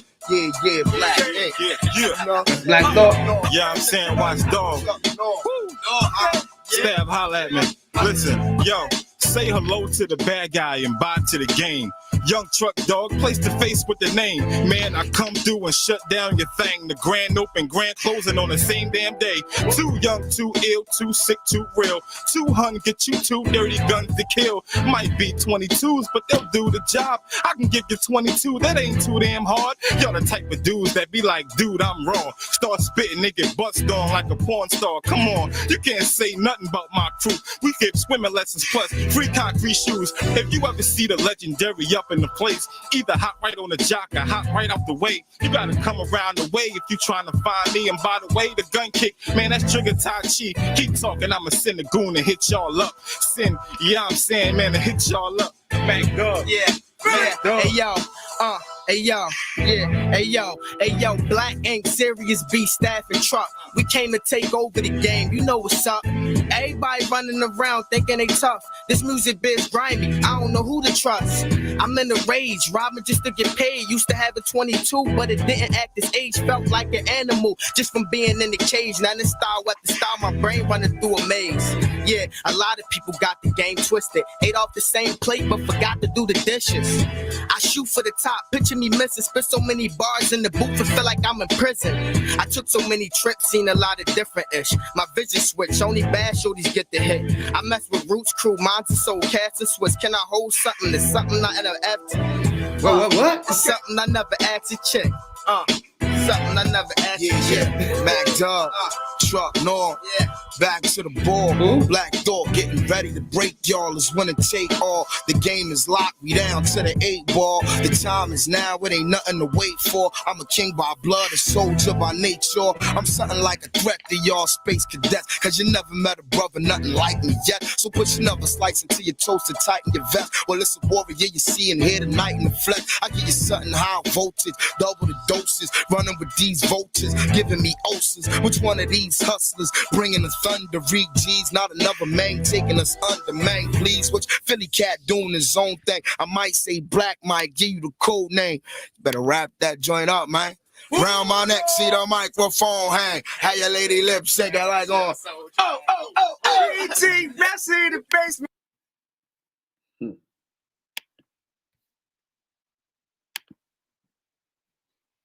I already know who's who Not on that joint. It's hard to keep up It's hard to keep track. what they were saying and shit.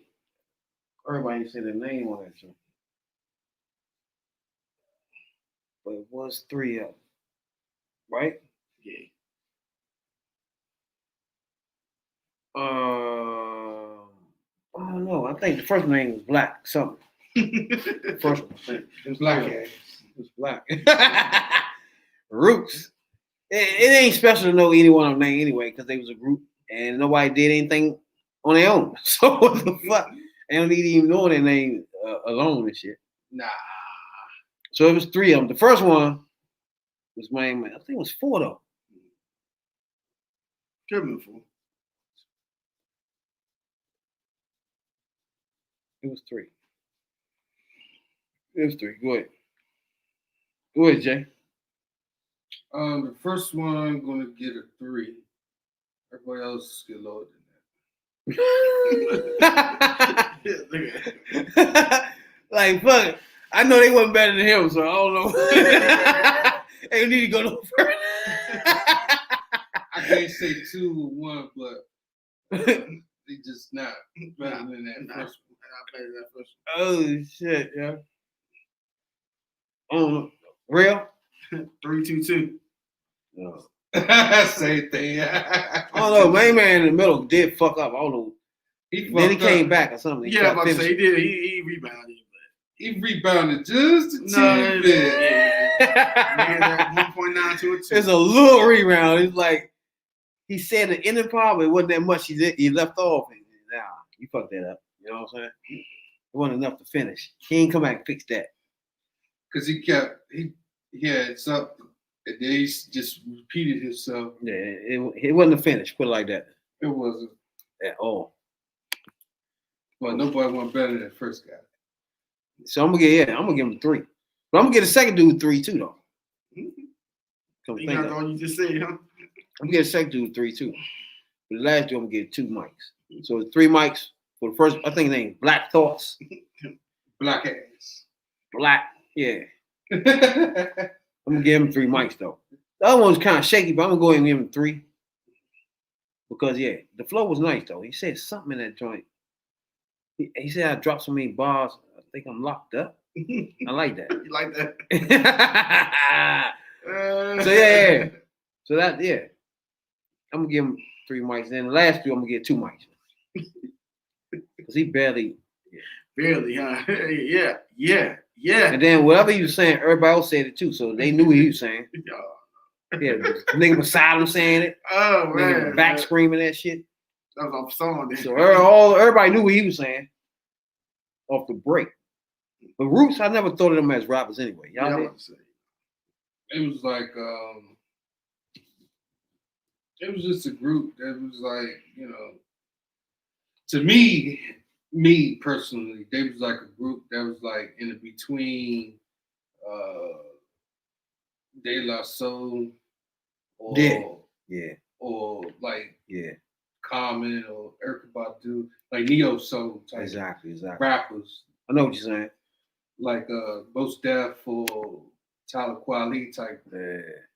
Like I only like they right in the middle. Tribe Called Quest, but all the other shit. Yeah, Tribe Called Quest. But I put Tribe Called Quest on the side, like De La Soul. They on that side. De La Soul. I don't know why that type of music I didn't. The shit was cool though, but it wasn't nothing I got in the car with. You know what I'm saying? Like it's not nobody's cup of tea, but it just wasn't nothing wrong with it. It's kind of sort of like a Sade type vibe. You know what I'm saying? It's kind of vibe they gave was a Sade type shit. Her joint was the joint you get high to back in the day. The Sade. If you turn on Sade today and get out of that thing gonna have you nice. You be mellow as fuck. You know what? You know what you said? You saying that remind me of that song back in the 70s. His name is Gil something. All I know his last name is Heroin. And he used to have a song called Angel Dust. Holy fuck.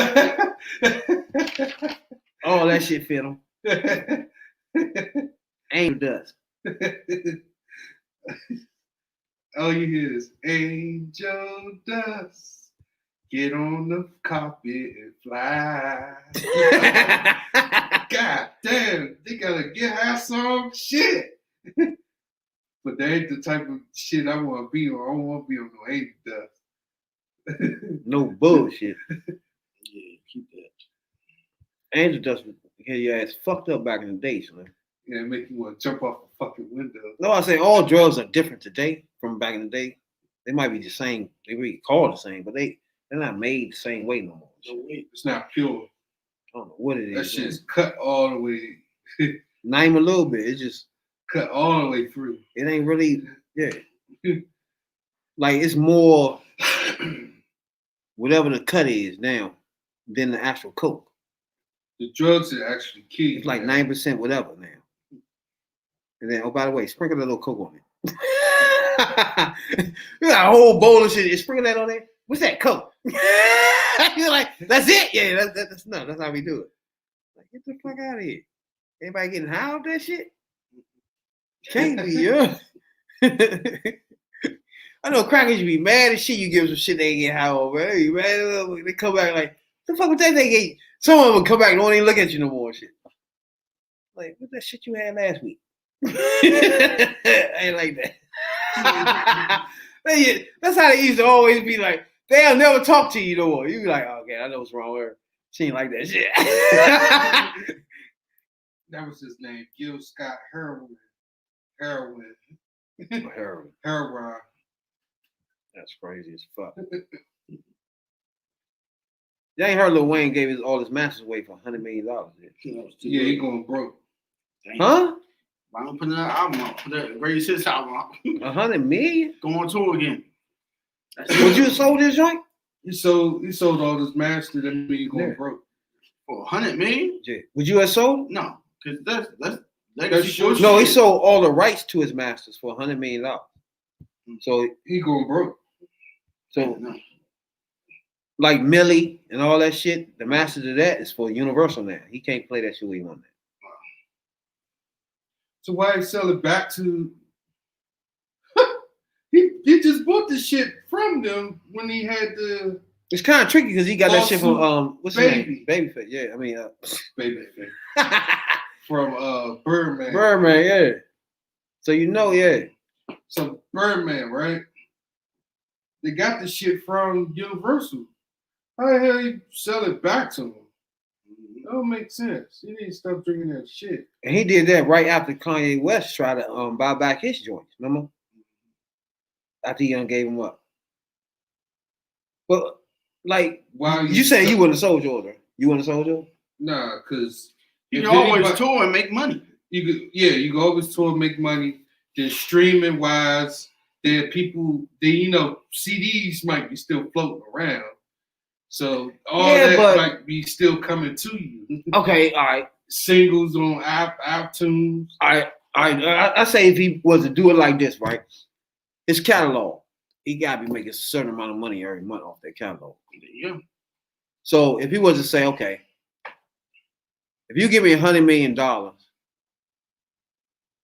if I was to average up to 2 years of my pay off of what I'm doing right now, if it equaled up to that, then that's done.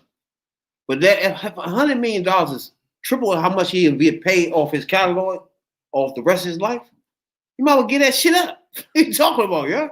So we gonna sit on that joint? You think it's catalog shit? That's all that's telling me. No, what I'm saying is, let's say if your catalog make $30 million for the rest of your life, you're gonna make $35 million just your catalog sitting all over the place, all over internet, people using it and shit like that. You make $30 million, right? Why not sell all your catalogs out for $100 million? You don't know the potential. When your life is, unless you can get your master to your children. That's what they're supposed to do. They're supposed to keep going with it. They're supposed to run it. It's always gonna make money. But him and his daughter, it's a little tricky thing there. Yeah, and just you got other kids too. Yeah. Oh yeah, that's right. Got a shit ton of them.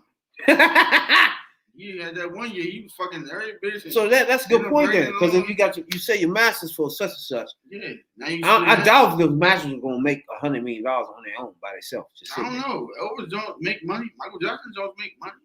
No, when he died. Not just when they die, it's just motherfuckers make want money to sample that shit. Because it's your music, it's your category. People can't just put it on places and shit like that without paying. But let's say over that period of time, he's not gonna make $100 million off his category. No?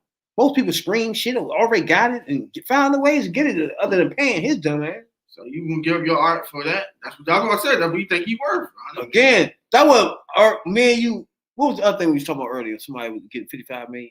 Yeah, it's like man for fighting with another one for getting. Yeah, it's like nigga. Obviously, if he's selling it, he ain't good with money. $100 million is a ton of bread, Slim. So you mean to tell me before that he didn't make $100 million?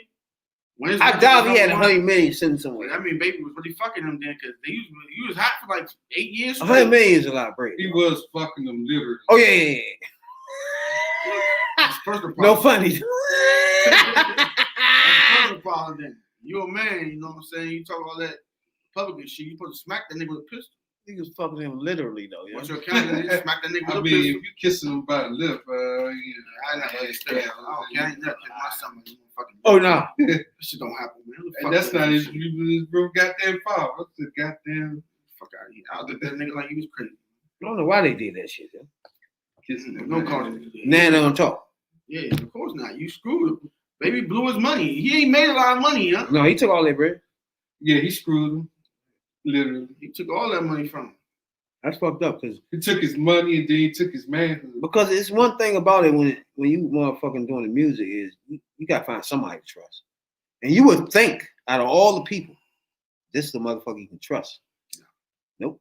I'm gonna take it to Greed. He got he's I'ma stuck in take that your- route of gotta show Take your off. money. So he was bad with his money too. I'm gonna take that bread too. Birdman. Shit, Birdman got like 600 million. He took that shit from Lil Wayne and all of them. Drake, Yeah. Nicki, That's why they all left. Juvie, Turk, BG, Exactly. Manny, Roll out because the money was funny. and they ain't the only people that did the same tactic. I don't get people like Oh that. hell no. And that's what I'm talking about. 3-6 Mafia, Juicy J and DJ Paul, but later it was Juicy J that was doing that for real all Mhm. along I know what you're talking about. by himself. Cause last year or a year before, DJ Paul had a rant on Twitter about that shit. It was like 3-6 Mafia was a group thing. And Juicy J had sold some rights to their beats and songs and shit. But get this, DJ Paul didn't make all those beats. It was some Memphis people, guys that was rappers. They made those beats. They copied off of their beats, and they turn around and get sued. They sued 3-6 Mafia and them. They turn around and suing them now for their shit. I remember that. And that's going on now. So I mean, goddamn, like goddamn. Yeah, they was making diss tracks and everything about it. Like I stole our beats and shit. I was like, damn. So Juicy J. So now DJ Paul and they going to court. Juicy J. They going to court because Juicy J sold their stuff. And then they all got to go to court to turn around for the Memphis rappers because they was stealing their shit. It's like, that's crazy. Niggas do that shit in the studios, man. Like, how the hell? Nigga be out there smoking, you doing your song and shit. Next thing you know, they redoing your song. You gone home and shit. they doing your shit. You know, like, what the fuck, nigga? Fuck wrong with you, yeah? Fuck going on? They going to turn PDGC or something. They like, what the fuck? That's my song. The fuck? The one thing we learned is now y'all gotta go to court about this rap culture today is just it ain't your grandma's rap culture. Put it like that. It ain't grandfather's joint rappers. Put it like that. These niggas, they snitchers, they motherfuckers. They don't have no charge. They don't break the law. They don't do none of that. They internet motherfuckers running things now, dog. It's just simple as that now. Everybody jacking everybody beats. They getting money off internet quick. They jacking these songs and lyrics. Every time I listen to a song on Amazon Music, oh, I heard that beat before. Oh yeah. It'd be the same recycled beat that they had. It'd be old shit, yeah. 10, 12, 20 years ago and shit. I'm like, yeah, man. They recycled the beat from a beat that's recycled already. Like, that's crazy. Joint was recycled in the 90s. Now you recycling the recycled joint. Right. That's like you taking what's his name? What's that old little song back in the day that Biggie had remade? I know what you're talking about. The first joint came Don't out. Look Further by Dennis Edwards from Temptations. Do. Then, you know, Biggie did the Big Papa. And then you might got a rapper that's gonna recycle that song, and then another rapper recycle that song. Exactly. Like, that's crazy. Like, That's what I'm saying. Nobody thinking of nothing. That shit dumb. Shit stupid. Like they did that shit with the Escape song. What? Tory Lanez did that shit, and then DJ Luke Nasty did it first. Tory Lanez some Then shit. Tory Lanez turned around and did it. All them niggas, man. He tried to. You heard him try to defend that boy. They defend each other. Them boys, them clout chasers boys. They stick together. You know what I'm saying, Doc? Snitch 9 and DJ Academics, all these Tory Lanez ass niggas. Remember who came in our fucking joint with Snitch 9? Travis Scott is another one of these motherfuckers. I guarantee he be talking to Snitch 9 behind the scenes. Fuck what this nigga call him for if he ain't with his boys. You know what I'm saying? Like, nigga, you see this? Nigga, leave me alone, bitch. Come on. But yeah, all our year long, at the end of our joint, we're going to go back and look at some of our old joints. We're going to show that joint too. When Snitch 9 came on our podcast. Called itself trying to figure out what was happening. You know what I'm saying, Doc? I think that was when he was looking for everything that had his name on it. Yeah. You know what I'm saying? I think that's shit he do all the time. Just look for shit with his name on it. You know? Because he had told it so much shit that he didn't want nobody to come find out where the fuck he at. He's a fool, man. But all ass is shit's crazy, man. We do appreciate everybody that tunes into this joint every week. We know this joint done came back. Oh no. The new season of Masked Singer. You watch that joint? No. You be watching that joint up? The Masked Singer? Fuck no. Well, I think my son be watching that shit though, yeah. You know? I don't watch that Katy It's Perry the one shit. gig your man got left from sucking all the toes to get himself back in Honda. Kissing all the ass he had to kiss. Yeah, one left. And he still, you know, this one joint probably get him paid too. You know? He ain't gonna let that slide. He's like, oh, I'm gonna kiss ass. Which one? Ass. Show me the ass. Hey, he went off, was like, just show me the ass. Which ass? Hey, that was the motherfucker, the joint where he be like, you know you done fucked up, right? You know you done fucked up. Hey, what's my joint? And the nigga be like, Mrs. Cyrus. yeah, he said, you know you done fucked up. you know you done fucked up, right? You know that, right? He's like, that's how that nigga was, shit. You know you done fucked up. That's my joint, man. I love shit like that. It's real, just like raw. That's how a nigga be. It used to be cops like that that be, what's that called? Sliding the what's that called when you in between and shit, straddling the fence? It's some cops that used to do that back then, like him. He be like, you know you done fucked up, right? He try to get his quota. Yeah. That was bad though. That was funny as shit. But shout out to your boy. He back out the mash joint. I ain't hear him talking about your boys from 84 South yet. But hey, loyalty for y'all niggas. Third perspective. Hey, I appreciate everybody though, y'all. We got podcasts on Spotify, Google Podcasts, Apple Podcasts, Spotify, Breaker. If I can think of another podcast joint, we on that one, okay? So if you got a podcast, you don't know what. If you don't use your podcast on Spotify or whatever, you got a podcast. You get straight podcast. We on it. All right. So check us out. T3P. We on it. We appreciate it a whole lot. If you're on YouTube right now, subscribe. We appreciate that a whole lot. If not, appreciate you tuning in. Leave a comment here and there and there. You know what I'm saying? Let us know what you're thinking. You know what I'm saying? But we appreciate you for just tuning in every week. You know what I'm saying? We here Monday, Wednesdays, and Fridays. As you can see, we in the pit. You know what I'm saying? That's OnlyFans Jay back there. He already was tipsy when he came in. You know what I'm saying, Doc? Yep, sure was. He was tipsy from the beginning. You know what I'm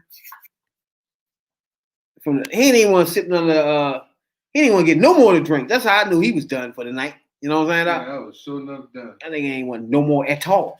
And exclusive fucking corn liquor, plain country. God. And that corn liquor, dog. Anybody know about the corn liquor? No. You can set the motherfucking lighter beside that thing. It's gonna be on fire on your ass. That's corn liquor, nigga. That's real corn liquor, put it like that. My grandma used to come back from country with that shit. Yeah, he had it in that little that jar. You know what I'm saying? Everybody got it in that jar. That mason jar. Yeah. Come back with that. It's a honey jar. that's the South, man. I mean, I can remember that time we went down the South, man. I was little as shit. Mother, I can remember that house too. It was all in the woods and shit. But I That's can the remember only that shit. thing I'd be afraid of, having a house in the woods like that. Shouts out to everybody in North Carolina, South Carolina, Fayetteville, the Joneses. You know what I'm saying? Appreciate anybody tuning in right now, especially from my family, McCoys. You know what I'm saying? The Joneses. If you're in North Carolina, South Carolina right now, you watch this podcast. This is Juanita Jones's grandson. You know what I'm saying, Doc? This is Rabbit Jones. You know, that's Third Perspective. You got my man Radical Rail right there. You know what I'm saying? Radical One, as usual. OnlyFans Jay. You got something to say before we get out of here, Doc? One of y'all? Real Gamer 82, TwitchTV.com. You know? Check me out. 2 new videos up. Probably stream tomorrow. Catch me for some after work stream. You know? He ain't gonna be on that joint like drunk ass DJ Academics, but he gonna be on there. You know what I'm saying? Doc? He gonna fall asleep. I ain't never did 10 hours. I don't know how motherfuckers sit there 10 hours. Nah, he just Most sit I there. ever did was like 6 or 7. He sits there. That's rough. OnlyFans.